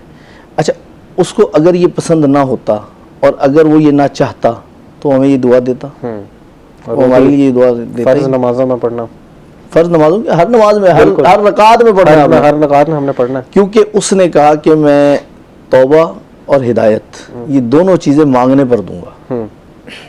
ये हदीस मुबारक में भी आया। सही। अच्छा जनाब ये बताइएगा कि तरीका क्या है मांगने का अल्लाह ताला के? हाँ, अक्सर औकात जब हम अपने गुनाहों को सोचते हैं तो हमें लगता है कि यार ये इतने ज़्यादा गुनाह हैं, मैं अल्लाह ताला, मुझे तो शर्म आ रही है, मैं किस तरह अल्लाह यही ताला तो तौबा है। हाँ। यही तौबा है। आपने जवाब भी खुद ही दिया। यही तौबा है। जब इंसान के दिल में ये ख्याल आ जाए ना तो ये तौबा है उसकी। ज़बान से कहने की ज़रूरत नहीं है, फिर ये तौबा है। ये जो दिल के अंदर आ जाना है ना कि यार मैं इतना गुनाहगार, मैंने इतने गुनाह किए हैं, मेरा रब मुझे बख्शेगा या नहीं, तो ये तौबा की एक निशानी है कि आप तौबा की तरफ राग़िब हो चुके हैं। लेकिन बेहतर ये है कि आप उसके सामने, ज़ाहिरी बात है, आजिज़ी करें, उसके सामने तौबा करें, लेकिन कोशिश ये करें कि ये जहन में रखें कि वो बख्शने वाला मेहरबान है। ये नहीं है कि उसके यहाँ ना नहीं है। जनाब अक्सर औकात आप इसका जवाब दीजिएगा कि कुछ ऐसे गुनाह हैं जिनको बंदा चाहता है कि मैं छोड़ दूं, एडिक्शन में भी कुछ लोग उसका शिकार हो जाते हैं, कुछ फिर जहनी अमराज की तरफ भी उसकी तरफ बढ़ते हैं जब वो नहीं छोड़ पाते, तो उससे किस तरह बचना है? फ़र्ज़ करें किसी को गैम्बलिंग की आदत है, जुए की आदत है, या किसी को शराब नोशी की आदत है, वो छोड़ना चाहता है, वो अल्लाह ताला से रात को दुआ करके सोता है कि मैं कल से नहीं करूँगा, अगले दिन फिर करता है, फिर करता है, फिर करता है, और इसी साइकिल में फंसा रहता है। वो साइकिल इसलिए फंसा रहता है भजन कि सबसे पहले उसने देखना है वो कमा कहाँ से रहा है। सबसे पहले तो अपना रिस्क देखे कि रिस्क कहाँ से, क्योंकि आप सल्लल्लाहु अलैहि वसल्लम ने जो हमें तालीम फरमाया, आपने एक दुआ इरशाद फरमाई, अल्लाहुम्मा अक्फिनी बि हलालिक अन हरामिक व अगनिनी बिफदलिक अम्मन सिवाक, कि अल्लाह मेरे रिस्क को हलाल फरमा, ठीक है, और मुझे हराम से बचा और मुझे गनी कर दे अपने फजल से, ठीक है ना। तो अब हराम से बचने और हलाल, और आप सल्लल्लाहु अलैहि वसल्लम ने फरमाया कि जिसका मफहूम है कि उस शख्स की दुआ कबूल नहीं होती जिसके जो है ना जिस्म में एक लुकमा हराम भी हो। अच्छा, ठीक तो है। पहले फिर हमें अपना माल देखने की ज़रूरत है कि source of income क्या है। डेफिनेटली। उसके बाद फिर इस्तिग़फ़ार है। देखें बात यह है कि माल भी पाक हो जाएगा। मैं फिर भी ये नहीं कहूँगा कि तौबा नहीं हो सकती, हाँ। मैं यही कहूँगा कि इस्तिग़फ़ार करें, बेहतरीन तरीका है। अगर आप गुनाह छोड़ना चाहते हैं ना तो फिर आप इस्तिग़फ़ार करें, लेकिन यहाँ से। हाँ, मैं यही आपने मेरा सवाल प्रिएम्प्ट कर लिया, मैं वो 1000 दफ़ा तस्बीह पढ़ना शुरू कर दूं लेकिन फिर भी गुनाह करता रहूं। भाईजान बात यह है कि मैं वही मिसाल दूंगा, आप माँ बाप से मांगने जाएं, आपका मुंह उधर हो, हाँ, मांग आप उधर से रहे हो, तो कहाँ से मिलेगा भाई? हाँ। सोच आपकी कहीं और है, ज़ुबान पर अल्फाज कुछ और हैं, तो फिर कहाँ से लेंगे? ज़ाहिरी बात है कोई भी नहीं देगा। रब तो वैसे ही बेनियाज है, उसको तो किसी चीज़ की ज़रूरत ही नहीं है। कोई आए तो ठीक है, नहीं आए तो उसको क्या तकलीफ है? उसको क्या मसला है? उसको कोई मसला तो नहीं है। मसला है नहीं है, लेकिन वो मखलूक को कहता है ले लो मेरे से। और देखें उसकी शान और उसकी अजमत तक तो हम पहुंच ही नहीं सकते। बिल्कुल, सुभान अल्लाह। अब मैं अमूमन मैं अपनी बात बताता हूँ, क्योंकि मैं चीज़ें मोस्टली कोशिश करता हूँ कि वो बात करूँ जो मैं खुद अमल कर रहा हूँ, ठीक है ना। अब और ये भी तहदीस नेमत के तौर पर या जो है तरगीब के तौर पर, कोई रियाकारी की सूरत में नहीं। देखें अब ये है कि मैं अपने रब से मांगूँ, मैं उसे कहूँ या अल्लाह मुझे ये दे दे, ये दे दे। भाई मैं उससे ये क्यों ना मांगूँ कि ए अल्लाह जो कुछ देना है अपनी शान के लायक दे दे। मेरी तो मांगने की इस्तात एक हद है, जहाँ तक मुझे पता है मैं वहीं तक मांगूंगा। देखें हम कहाँ तक देख सकते हैं? आसमान तक। हमारी निगाह मैक्सिमम, किसी की बहुत अच्छी निगाह हो तो 1 किलोमीटर तक देख सकता है। वो बहुत हाईली विजन्ड उसकी जो है ना साइट हो तो 1 किलोमीटर तक देख सकता है आगे, ठीक है ना, इससे ज़्यादा नहीं देख सकता। रब कहता कुल कह दीजिए मता उद्दुनिया कलील, के अल्लाह के लिए ये तमाम मताए दुनिया एक राई का दाना है। अल्लाह अकबर। जिसका कलील अल्लाह। हमारे कसीर से भी ज़्यादा है, तो उसकी शान क्या होगी, उसकी अजमत क्या होगी? यार उससे मांग के तो देखो, उसकी तरफ आओ तो सही। मैं आपको इस प्लेटफॉर्म से यकीन करें कि ईमानदारी से बता रहा हूँ कि आप उसकी तरफ एक कदम बढ़ें, ये तो हदीस पाक में भी आया है, लेकिन तजर्बा है मेरा कि आप एक कदम उसकी तरफ बढ़े, वो आपकी 10 कदम आपकी तरफ आ गया। सुभान अल्लाह, सुभान अल्लाह। अच्छा उस्मान साहब ये बताइएगा कि जैसे आप कह रहे हैं कि आप एक कदम बढ़े, अल्लाह ताला 10 कदम आपकी तरफ बढ़ेगा। हम बढ़ते हैं, 4 दिन बढ़े, 10 दिन बढ़े, 15 दिन बढ़े, हम अब उस रहे, फिर वो कुछ ना कुछ ऐसा होता है कि हम दोबारा रिवर्ट बैक करते हैं, और इस दफ़ा उस जो इल्लत हमने छोड़ी थी उसमें ज़्यादा उसके साथ पढ़ते हैं हम लोग, वो उसकी इंटेंसिटी ज़्यादा हो जाती है, वो किसी भी तरह की इल्लत हो, फिर एक दफ़ा पछतावा होता है। अच्छा, इसमें मैं प्रोफेशनल हेल्प की ज़रा चाह रहा हूँ, जैसे आप जैसे लोग हैं, सोबत इख्तियार की जा सकती है, या किसी साइकोलॉजिस्ट से रब्ता किया जा सकता है, एडिक्शन कंट्रोल सेंटर से रब्ता किया जा सकता है, रिहेबिलिटेशन सेंटर से रब्ता किया जा सकता है, मैं उस चीज़ का ज़रा पूछना चाह रहा हूँ। देखिए, हमारे यहाँ जो मजहबी रिहेबिलिटेशन है ना, जो हमारे रूह की रिहेबिलिटेशन है, वो हमारे उलमाए किराम हैं और अल्लाह ताला के दोस्त हैं, जिनके बारे में उसने कहा सिरात अल्लज़ीना अनअमता अलैहिम, उनके रास्ते पर जिन पर तेरा इनाम हुआ। मुझे उसके रास्ते पर चला जिस पर तेरा इनाम हुआ। अब इनाम याफ्ता लोग उसने सूरत निसा में बता दिए, फ़उलाइका मअल्लज़ीना अनअमल्लाहु अलैहिम मिनन नबिय्यीन वस्सिद्दीक़ीन वशुहदाई वस्सालिहीन। अब हमारे पास नबी भी इस टाइम ज़ाहिरी तौर पर मौजूद नहीं है, बिल्कुल हम उनको देख नहीं सकते ना। जी। अच्छा, सिद्दीकीन सच्चे बहुत मौजूद हैं, लेकिन किसी का कोई पता नहीं है कि कौन सच्चा है, कौन झूठा है, कौन क्या है। ठीक है, शहीद है, शहीद डेफिनेटली वो उस वक्त शहीद होगा जब डेफिनेटली वो शहीद होगा। अच्छा, सालिहीन, ये भी, अच्छा ये सालिहीन का आखिर में जिक्र क्यों है? क्योंकि अंबिया सालिहीन हैं, सिद्दीकीन वही होंगे जो साले होंगे, शुहदा वही होंगे जो साले होंगे, सही। और सालिहीन वो गवाही देने वाले भी हैं, वो सच्चे भी हैं, वो शहीदों की रहनुमाई करने वाले भी हैं। तो सालिहीन हमारे पास मौजूद है, हम सालिहीन के पास क्यों नहीं जाते? हम अल्लाह के दोस्तों के पास क्यों नहीं जाते, जिसके बारे में रब ने कहा अला इन्ना औलिया अल्लाह ला खौफुन अलैहिम वला हुम यहज़नून, यकीनन मेरे दोस्तों को न किसी किस्म का खौफ है और ना ही कोई डर होगा। हाँ, मैं सवाल यही करने वाला था कि फिर वो जो सालेहीन हैं, अल्लाह के दोस्त हैं, उनका पता किस तरह चलेगा? कोई ज़ाहिरी एतबार से तो कोई भी बन सकता है, अमाल या नियतें तो अल्लाह ताला बेहतर जानता है। बिल्कुल ऐसे ही है। अगर कोई बन भी जाता है ना, तो मैंने कई जगह देखा है, अगर वो सही मकसद कि कोई गैर शरई काम नहीं करता ना, तो अल्लाह ताला उसके अंदर वो सिर्फ डाल देता है। सही।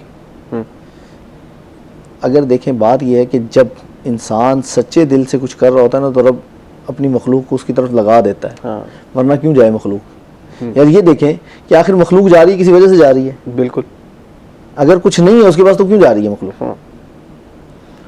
ठीक है, ढोंग है, बहुत सारे मामलात हैं, बहुत, लेकिन पर्दा तो रब ने रखा हुआ है ना। अब यहाँ से ही हम अपनी तौबा की बात कर रहे हैं कि उसने अगर उसका तौबा पर्दा रखा हुआ, जो उसकी तरफ तौबा करने जाएगा, तो उसके लिए क्या करेगा? अल्लाह अकबर। और हजूर अकरम सल्लल्लाहु अलैहि वसल्लम इस्तग़फ़ार पढ़ने हैं, जो मासूम है, अंबिया अल्लाह ताला से मासूम, ऐसे मासूम है कि आप जैसा कोई मासूम ही नहीं है।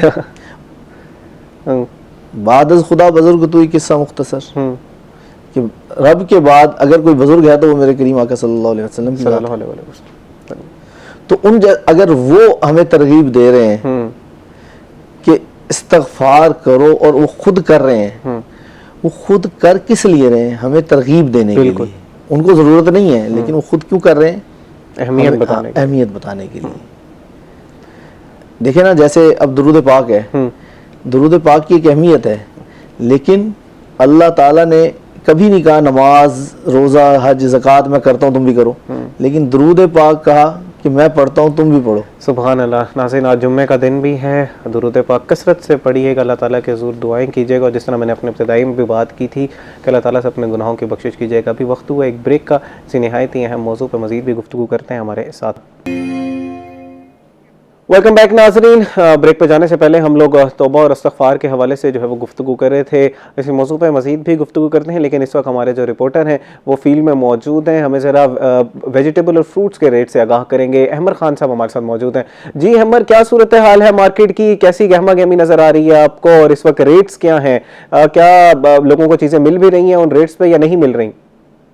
जी बिल्कुल, मुल्तान में सब्जियों और फलों की कीमतों के हवाले से बात करें तो मुल्तान में कुछ और रेट है मार्केट में, लेकिन सरकारी रेट जो है वो कुछ और हैं। इसके साथ साथ अगर हम बात करें मुल्तान में आलू, प्याज, टमाटर और दीगर सब्जियों की कीमतों के हवाले से, तो मुल्तान में आलू जो है वो तकरीबन जो है वो 20 रुपए से 25 रुपए फी किलो जो है वो मार्केट में फरोख्त किया जा रहा है। लेकिन सरकारी नर्क के हवाले से बात करें तो सरकारी नर्कनामे में वही आलू जो है वो 15 रुपए फी किलो जो है वो फरोख्त किया जाना है। और इसके साथ साथ जो प्याज है, प्याज की कीमत के हवाले से बात करें तो प्याज जो है वो भी जो आम मार्केट में फरोख्त किया जा रहा है उसकी कीमत जो है वो 100 रुपए और टमाटर जो है वो 90 रुपए, लेकिन सरकारी नर्कनामे में प्याज जो है वो 65 और टमाटर 50 रुपए फी किलो जो है वो कीमत मुकर्रर की गई। जबकि शहर में तूरी जो है 210 रुपए, भिंडी 320 और बैंगन जो है वो 80 रुपए फी किलो फरोख्त हो रहे हैं। जबकि सरकारी नर्कनामे में तूरी 190, भिंडी 215 और बैंगन जो है 60 रुपए फी किलो जो है वो कीमत मुकर्रर की गई है। मार्केट में अदरक जो है उसके हवाले से बात करें तो 400, लहसन जो है वो 560, करेला जो है वो 160 रुपए फी किलो जो है वो फरोख्त किया जा रहा है। जबकि सरकारी नर्कनामे में वही अदरक जो है वो 270, लहसन जो है वो 470 और करेला जो है वो 110 रुपए फी किलो जो है वो कीमत मुकर्रर की गई है।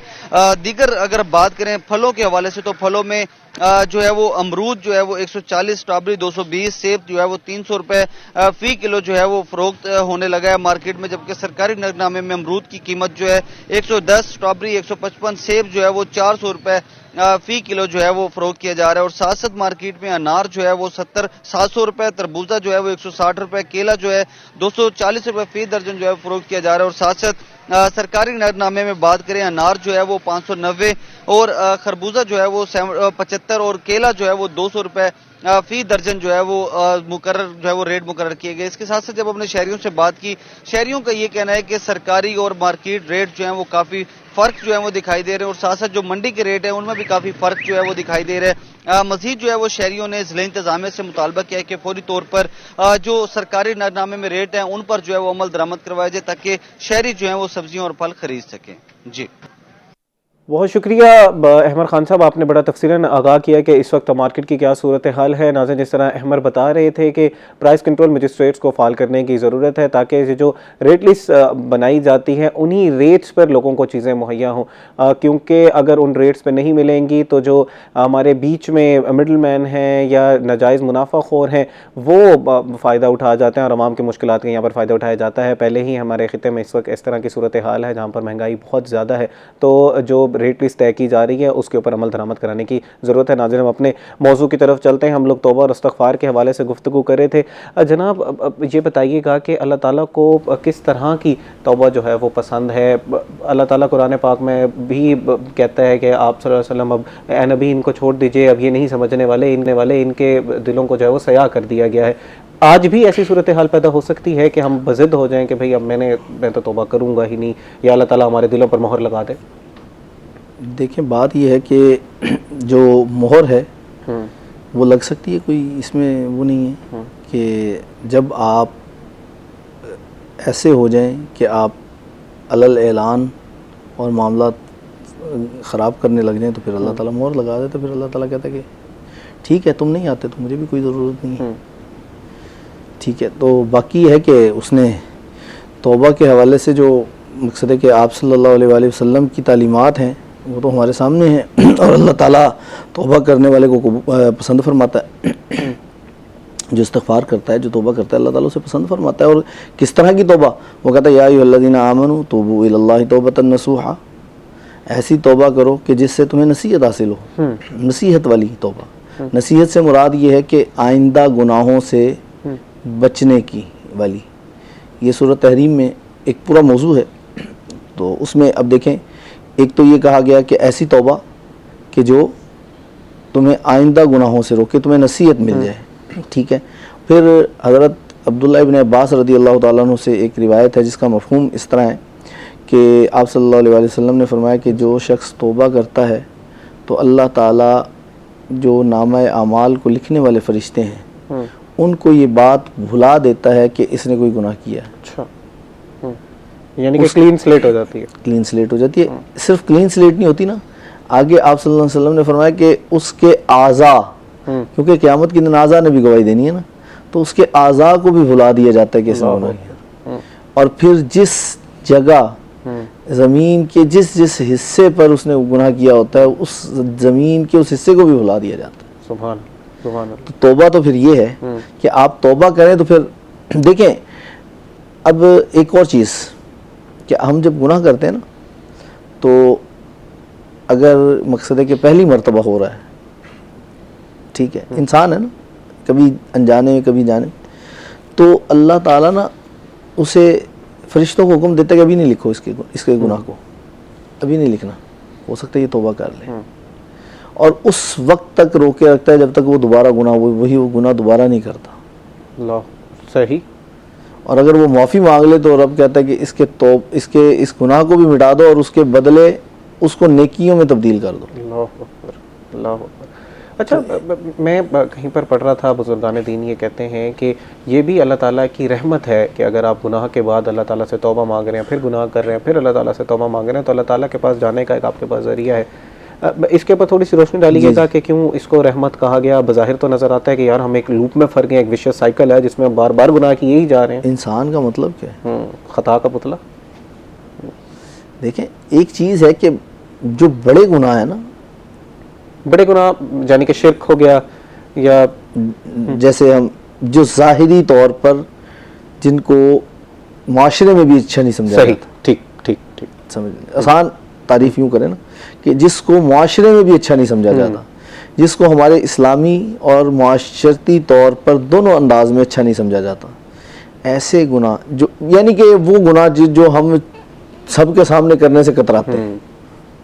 एक तो है झूठ बोल दिया, इस तरह की बातें, किसी को क्या पता झूठ बोला या नहीं बोला, लेकिन जो ऐसे गुनाह हैं कि जो हम किसी के सामने करने से भी, इवन के हमें करते हुए खुद भी शर्म आती हो, उन गुनाहों के अलावा जो गुनाह हो जाते हैं ना, ये उनके बारे में है कि जो हम जानबूझ के, इंसान है ना, गलती हो जाती है। हाँ, कभी बड़ा गुनाह भी हो जाए, अगर आप नादिम हो गए और ऐसा नादिम हुआ कि दोबारा करने से आपने तौबा कर ली है, लेकिन इंसान है ना, फिर हो जाता है, क्योंकि शैतान ने कहा कि मैं वर्गलाता रहूँगा। तो जब देखें, ये अल्लाह की रहमत इसलिए है कि शैतान अपना जोर लगा रहा है और हम अपना जोर लगा रहे हैं कि अल्लाह की तरफ, और अल्लाह ताला हमें चाहता है, अल्लाह ताला हमें चाहता है, क्योंकि आप सल्लल्लाहु अलैहि वसल्लम से वादा है कि मैं आपको इतना अता करूंगा कि आप राजी हो जाएंगे। अल्लाह अकबर, सुभान अल्लाह। तो अल्लाह ताला ने, आपने जब मेराज शरीफ पर तशरीफ लेके, तो ये एक छोटा सा मैं आपको साथ बता दूं ताकि हमें आसानी हो जाए कि आप सल्लल्लाहु अलैहि वसल्लम ने जब अपनी उम्मत की बख्शिश का और अल्लाह ताला के दरमियान ये बात हुई ना, तो आपने फरमाया कि असहाबा किराम से कि मैंने उस वक्त तक अल्लाह से राज़ी नहीं होना जब तक मेरी सारी उम्मत जो है वो जन्नत में न चली जाए, सुभान अल्लाह, जब तक सारी उम्मत बख्शी नहीं जाएगी। अब इससे क्या मुराद है? तो अल्लाह ताला यहीं पर जो है वो कर रहा है इंतज़ाम कि कोई गुनाह करता है, दोबारा आ जाता है, अल्लाह कहता है आ जाओ, ठीक है ना। वसियत रहमती कुल्ल शै, उसकी जो रहमत है वो हर शय से बड़ी है। सर, यहीं पर अल्लाह ताला रहमान है, रहीम है, ये तो आपने दर्स दे दिया, बता दिया बड़ा बखूबी। एक अल्लाह ताला के जब हम कोई गुनाह करते हैं ना, तो एक छोटा सा ये भी होता है कि यार अल्लाह ताला तो बड़ा रहमान और रहीम है, मैं माफ़ी मांगूंगा मुझे माफ़ कर देगा, मैं गुनाह कर लेता हूँ, फिर माफ़ी मांगूंगा, फिर गुनाह। लेकिन वहीं पर अल्लाह ताला ये भी तो बताया कि मैं जब्बार भी हूँ, मैं बहुत ज़्यादा मुझे गुस्सा भी आता है और आखिरत के दिन मैं पकड़ूंगा भी सही। तो उस वो वाला ज़रा फेज़ भी अल्लाह ताला का बताइएगा। ये भी जो है ना, सूरत तहरीम की जो आयत मैंने भी आपके सामने बयान की ना, तो उसके जो कॉन्टेक्स्ट है उसके अंदर ये भी मुफस्सिरीन ने लिखा है कि अल्लाह ताला मुसलमान जो है ना, जो भी मुसलमान है जिसने कलमा पढ़ा है, आखिरत में अगर उसने दुनिया में कोई गुनाह किए भी हैं और तौबा की, फिर गुनाह कर लिया, फिर तौबा की, अगर वो किसी ऐसी हालत में कि उसने पहले भी गुनाह किए, तौबा भी की, लेकिन अल्लाह ताला रुसवा नहीं करेगा, ठीक, सिर्फ गैर मुस्लिमों को रुसवा किया जाएगा उस दिन। और ये जब्बार, कहार, ये सब उन्हीं के लिए है, ये अल्लाह ने अपने रसूल की उम्मत के लिए नहीं कहा। लेकिन सर अल्लाह ताला आदिल भी तो है, अल्लाह ताला ने अदल भी तो करना है। अगर मैं गुनाह कर रहा हूँ और उस्मान साहब जो है वो गुनाह नहीं कर रहे, तो एंड में जाकर तो कुछ ना कुछ मुझे तो भुगतना पड़ेगा। हाँ, वो फिर ये है ना, मैं वही तो अर्ज कर रहा हूँ कि रुसवा नहीं करेगा से मुराद ये नहीं है कि आपको वो मिलेगी नहीं सजा। सजा मिलकर आप पाक हो जाएंगे, चले जाएंगे अपने पास, ठीक है ना। और हो सकता है कि आपकी कोई ऐसी नेकी जो अल्लाह ताला को पसंद आ गई हो, जो अल्लाह को पसंद आ गई हो, या आपने कोई ऐसा काम किया हो जो मखलूक के फ़ायदे के लिए हो, तो वो मखलूक अल्लाह ताला से सिफारिश कर देगी कि या अल्लाह इसने हमारे साथ ये भलाई की थी तो इसको भी हमारे साथ अल्लाह। तो ये चीज़ें देखिए हमें नहीं पता, इसीलिए तो इस चीज़ को हिडन रखा गया है कि हमें नहीं पता, और हमें जांचना है कि हमें जो भेजा है अच्छे और बुरे की दोनों चीज़ें में दे दी ना। और इंसाफ के हवाले से अल्लाह ताला का अदल कभी नहीं मांगना चाहिए। हाँ, अल्लाह ताला की रहमत मांगे, रहमत मांगे, अदल ना मांगे, क्योंकि वो जो रास्ते में आते हुए कहीं हो सकता है किसी चुंटी पे आपका पाँव आ गया हो। मैं वही अर्ज करता हूँ, मैं एक वाक़या याद आ गया मुझे कि एक शख्स था, वो कहता था या अल्लाह मेरे साथ अदल फरमा, अदल फरमा, अदल फरमा। और एक दिन एक कत्ल के जुर्म में वो पकड़ा गया। अब उसने किया नहीं था, लेकिन वो पकड़ा गया, काबू आ गया, उसको सज़ाए मौत का जो है ना वो फैसला भी सुना दिया गया। अब वो अल्लाह ताला के सामने, या अल्लाह मैं तो तेरे से अदल मांगता था, मैंने तो गुनाह किया ही नहीं है, मैंने तो कत्ल किया ही नहीं है। तो फिर उसको बताया गया एक ज़रिए से कि भाई ये तेरे उस कत्ल का नहीं है जो तूने नहीं किया, तूने एक मुर्गी को मारा था नाहक। तो अदल मांगता है ना, अल्लाह का अदल ये है, अदल ये है, अल्लाह। फिर अल्लाह का अदल ये है, अल्लाह ताला तो फिर हर चीज को देख रहा है। फिर आप अदल मांगेंगे तो फिर इस तरह और वो वही पहली बात जो आपने पहले की थी कि अल्लाह ताला की शान के मुताबिक अल्लाह ताला से मांगना है, रहमान और रहीम कह के मांगना है कि या अल्लाह मेरे गुनाह बहुत ज्यादा है, तू माफ कर दे। कहते हैं कि अल्लाह हमारे हक में जो बेहतर है दे, जो नहीं बेहतर वो ना दे। मैं कहता हूँ कि अल्लाह जो बेहतर है वो दे, लेकिन जो बेहतर नहीं है तो कुदरत रखता है बेहतर करने में, बेहतर करके दे। अल्लाहु अकबर, क्या ही खूबसूरत दुआ है। नाज़रीन, अभी वक्त हुआ एक ब्रेक का। ब्रेक के बाद तौबा और इस्तग़फ़ार के मौज़ू पर गुफ्तगू करते हैं। ख़ास तौर पर हक़ूक़ुल इबाद के ऊपर थोड़ी सी गुफ्तगू करेंगे कि अल्लाह ताला अपने हकूक़ तो माफ़ कर देगा, हकूक़ुल्लाह तो माफ़ कर देगा, लेकिन वो शख्स, क्योंकि मुसलमान के बारे में कहा गया है कि उसकी ज़बान और हाथ से दूसरा मुसलमान जो है वो महफूज रहे, तो इस हवाले से मज़ीद गुफ्तगू करते हैं। अभी वक्त हुआ एक ब्रेक का। ब्रेक के बाद आपसे मिलते हैं, हमारा इंतज़ार कीजिएगा। वेलकम बैक नाजरीन। ब्रेक पे जाने से पहले हम लोग गुफ्तगू कर रहे थे तौबा और इस्तग़फ़ार के हवाले से। अल्लाह ताला के रहमान और रहीम होने पे हमने गुफ्तगू की, अल्लाह ताला के अदल पे हमने गुफ्तगू की।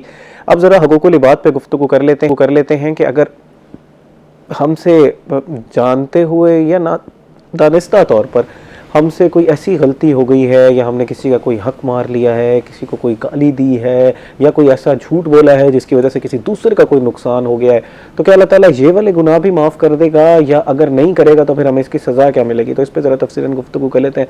जनाब, मुसलमान की डेफिनेशन जब बताई गई तो ये कहा गया कि ज़बान से और हाथ से दूसरा मुसलमान जो है वो महफूज रहे।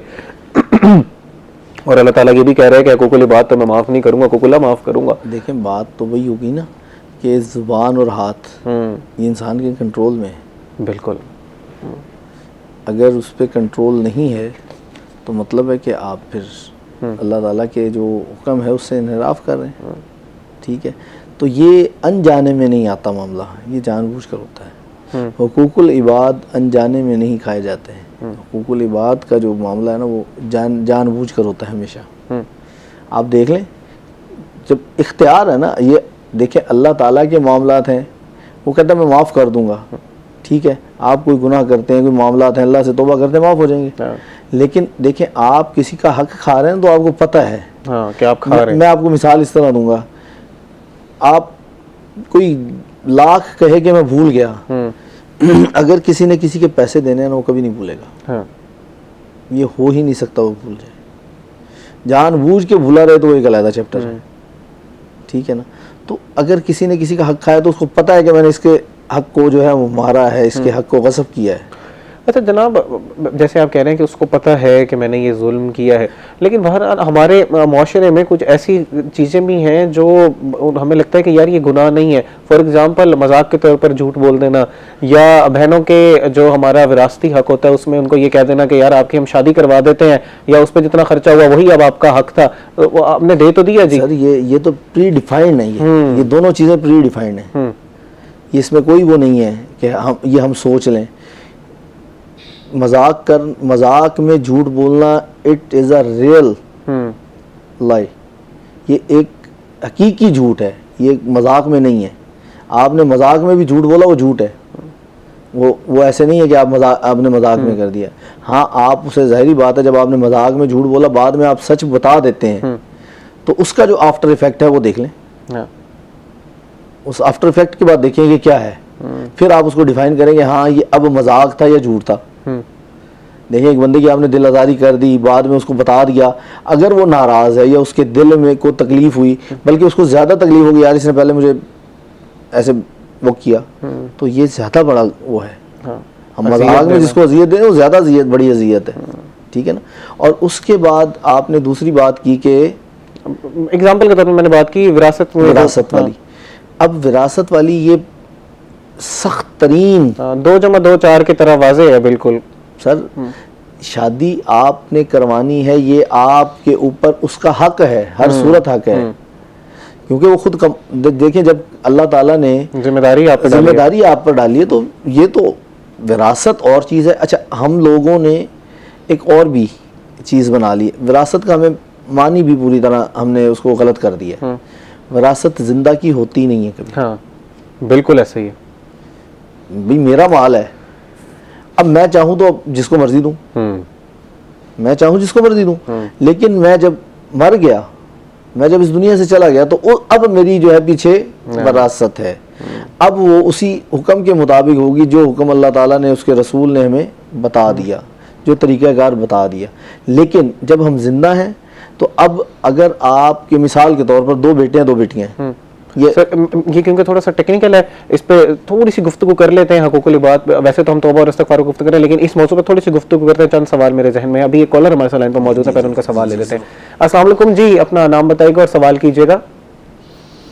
सर फुरकान हैदर भावलपुर से। जी फुरकान हैदर साहब सवाल कीजिएगा। अस्सलाम वालेकुम हाफिज मोहम्मद उस्मान साहब। जी वालेकुम अस्सलाम जनाब। सर मैं फुरकान हैदर बात कर रहा हूँ भावलपुर से। जी जनाब सुन रहे हैं आपको। हाफिज सवाल कीजिएगा। मेरा सवाल यह है कि हमारे उस्ताद मोहतरम ने बताया कि जो दरख्त झुक जाता है फल उसी को लगते हैं, तो मैं ये पूछना चाह रहा हूँ इससे क्या मुराद है, मतलब कि बंदा माफी मांगे पीछे हट जाए, क्या मुराद है? अच्छा ठीक है, मैं ऐसा बन गया आपका सवाल। जनाब वो ये पूछना चाह रहे हैं कि अगर मेरे साथ कोई जुल्म हुआ या मुझे लगता है कि मेरे साथ कोई किसी ने मुझे धोखा दिया, लेकिन हम तो बचपन से ये सुनते आ रहे हैं कि जो दरख्त झुका हुआ होता है फल उसको लगता है, तो क्या मैं पीछे हट जाऊं, मैं माफ़ कर दूं, मैं बड़ा बन जाऊं? लेकिन इस्लाम में तो मेरे पास राइट है कि मैं उससे बदला ले सकता हूँ। आप बदला ले सकते हैं, बदला ले सकते हैं, लेकिन जब आप बदला नहीं ले रहे तो फिर उसका बदला अल्लाह लेगा। इसकी मिसाल मैं आप सल्लल्लाहु अलैहि वसल्लम के एक वाक़े से देता हूँ। एक मरतबा दोनों आपके नवासे शहजादे हज़रत इमाम अली मकाम इमाम हुसैन पाक और इमाम हसन पाक, ये दोनों आपस में ना जैसे कुश्ती होती है इस टाइप का वो कर रहे थे। तो इधर से जब हज़रत इमाम हसन जो है वो बड़े हैं और इमाम हुसैन छोटे थे, तो हज़रत इमाम हसन गालिब थे। सही। अच्छा, आप मुस्कुराए जा रहे थे, आप मुस्कुराए जा रहे थे, लेकिन कुछ ऐसा हुआ कि आप खामोश हो गए। ठीक है, तो उसके बाद आपने जो है ना हज़रत सैयदा फ़ातिमा ज़हरा रज़ियल्लाहु ताला अन्हा ने पूछा कि अब्बा जान जब हसन गालिब था तो आप हंस रहे थे, जब मैंने वो किया तो आप फरमाया उस वक्त जो है ना वो अल्लाह ताला उसकी मदद कर रहा था, जिब्राइल उसकी मदद कर रहे थे। अल्लाह और हसन को मैं देख रहा था तो मैं इसलिए मुस्कुरा रहा था कि हुसैन की मदद जिब्राइल कर रहे हैं। तो मतलब क्या है कि जो गालिब है वो तो गालिब है, जो मगलूब है डेफिनेटली मगलूब वही होगा जिसके पास ताकत नहीं है। ताकत वाला तो गालिब आ जाएगा, बगैर ताकत, और उस जो ताकतवर नहीं है उसकी ताकत कौन है? अल्लाह। ताकत अल्लाह। यही तो आप ईमान देखिए, है झुका हुआ दरख्त क्या है? झुका हुआ दरख्त क्या है? देखिए वो झुकेगा तो उसके ऊपर फल आएगा ना। देखिए एक चीज़ है कि आप स्ट्रेट अकड़ जाएं। कभी भी ऐसा हुआ है कि आप एक लकड़ी का पीस लें और उसको बेंड करें, वो बेंड हो जाए? हो सकता है? टूट जाएगा, टूट जाएगी खुश्क लकड़ी। बिल्कुल। लेकिन जब तर लेंगे तो वो उसके अंदर कुछ ना कुछ लचक होती है, बिल्कुल। ठीक है ना? तो यही चीज़ है कि आप अपने आप को तर रखें, खुश्क ना करें। खुश्क ना करें। जनाब उम्मीद करते हैं कि आपको आपका जवाब जो है वो मिल गया होगा। जनाब थोड़ा सा विरासत पे बता दीजिएगा, जो हम गुफ्तगू कर रहे थे। एक शख्स जो अपनी वफात से पहले गिफ्ट कर देते हैं, ये राइट है उनका? उन्होंने कर दिया। राइट है। मैं आपको मिसाल बाकायदा तौर पर जी। मैंने आपको कहा कि मैं अमूमन अपने यहाँ जो मेरे सामने हुआ होता है मैं उसी की मिसाल कोशिश करता हूँ। अब एक घर में 3 या 4 बहन भाई हैं। अब बेटे 3 हैं, बेटी 1 है, ठीक है। अब वालिद ने अपनी ज़िंदगी में उसने सोचा कि यार बाद में मेरी बेटी को के साथ ये क्या करेंगे, हालांकि बच्चे फर्माबरदार हैं, लेकिन उसके जहन में है कि यार इनकी बाद में आपस में प्यार मोहब्बत लड़ाई ना हो जाए, ख़राब ना हो जाए, ये जैसे अभी जो है ना आपस में मुत्तहिद है, इत्तफाक है, ये ख़राब ना हो जाए। तो उसने क्या किया, उसने कहा बेटा बात यह है कि ये मैं अपनी जो जितनी भी इमलाक हैं इनको मैं आपके दरमियान डिवाइड कर रहा हूँ। सही। अब वो क्या कर रहा है, वो तोहफा दे रहा है ना। हाँ। उस पर तो लागू ही नहीं होता किसी भी सूरत के कहें कि ये as per law of Islamic शरिया विरासत के तौर पर, इनहेरिटेंस के तौर पर तकसीम हो, ये कभी भी नहीं हो सकता। ये कभी नाज़रीन, ये हम थोड़ा सा मौजू से हट के हमने थोड़ी सी विरासत के ऊपर गुफ्तगू की। अभी वक्त हुआ एक ब्रेक का। ब्रेक के बाद हम जो है वो तौबा और इस्तिग़फ़ार के ऊपर गुफ्तगू करेंगे। हमारा इंतज़ार कीजिएगा। वेलकम बैक नाज़रीन।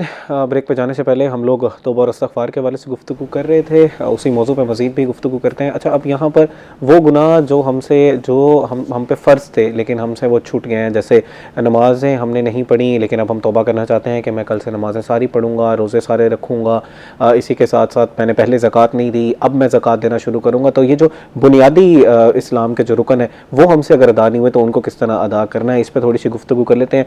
जनाब हकूक़ुल्लाह की हम बात कर रहे थे कि अल्लाह ताला माफ़ तो कर देगा लेकिन कुछ फ़र्ज़ हैं हम पे जो हमने हर हाल में पूरे करने ही करने हैं, उनको अब किस तरह पूरा करना? फ़राइज़ हैं इनकी माफ़ी नहीं है। सही। ये अदा करने होंगे। हाँ, अलबत्ता जितना मौका है उतना ही। ठीक। मकसद है कि अब आपने 20 साल 15 साल अपनी जब से आपके ऊपर ये फ़राइज़ जो हैं वो लागू हुए हैं, क्योंकि बचपन में नहीं है ना जी, उतनी उम्र निकाल के जिस उम्र से शरीयत कहती है कि ये नमाज जो है आपके ऊपर फ़र्ज़ है, हज आपके ऊपर रोज़ा फ़र्ज़ है, और आप जब साहिब निसाब हो गए यानी कि साहिब इस्तात हो गए उस हद तक कि जब आप पर ज़कात और हज फ़र्ज़ हो जाते हैं, तो उस वक्त के बाद आपने जो जितनी नमाज़ें छोड़ी हैं उसको कैलकुलेट करें। अगर कैलकुलेट करने से बाहर हैं तो फिर आप अपनी नमाज़ों को अदा करना शुरू करें। साबका को आपने तौबा कर ली ना, तौबा तो कर ली, लेकिन दूसरा अंसर ये है कि उस तौबा की जो अथेंटिसिटी है, हाँ, जो आपने पहले कहा नज़र आना चाहिए, वो अथेंटिसिटी तब नज़र आएगी कि आप उसको जो है वो अदा करना शुरू करें। आप अदा करना शुरू कर दें, नियत आपने कर ली, अदा होने शुरू हो गए। अब ज़िंदगी वफा करे कि किस कहाँ तक करती है। आपने छोड़ी 20 साल नमाजें, अब आपकी ज़िंदगी वफा करती है 10 साल, वो 10 साल की कहाँ गई? वो 10 साल की अल्लाह ताला माफ़ कर देगा कि आपने सच्ची तौबा करके 10 साल अदा कर ली थी, 10 साल वाली। अच्छा, यही रोज़े के बारे में भी है और हमने रखने हैं सारे? अच्छा, वो रोज़े जो तोड़े थे वो 60 रोज़े भी हमें रखने पड़ेंगे? तोड़े अगर तो किसी उसके मजबूरी, शरई मजबूरी के तहत तोड़ा था। नहीं, उस टाइम तो हम उसमें थे ना कि अच्छा देखी जाएगी जो होगा। नहीं, उस तरह के तोड़ने की बात करो। उस तरह के तो डेफिनेटली वो फिर आपको या तो 60 मसाकीन को खाना खिलाएं या फिर आप उसके 60 रोज़े रखें। और उसमें फिर मसला बड़ा अहम है कि अगर एक रोज़ा दरमियान में उन 60 की तरतीब में से रह जाता है फिर दोबारा 60 की तरतीब है। तो ये चीज़ है।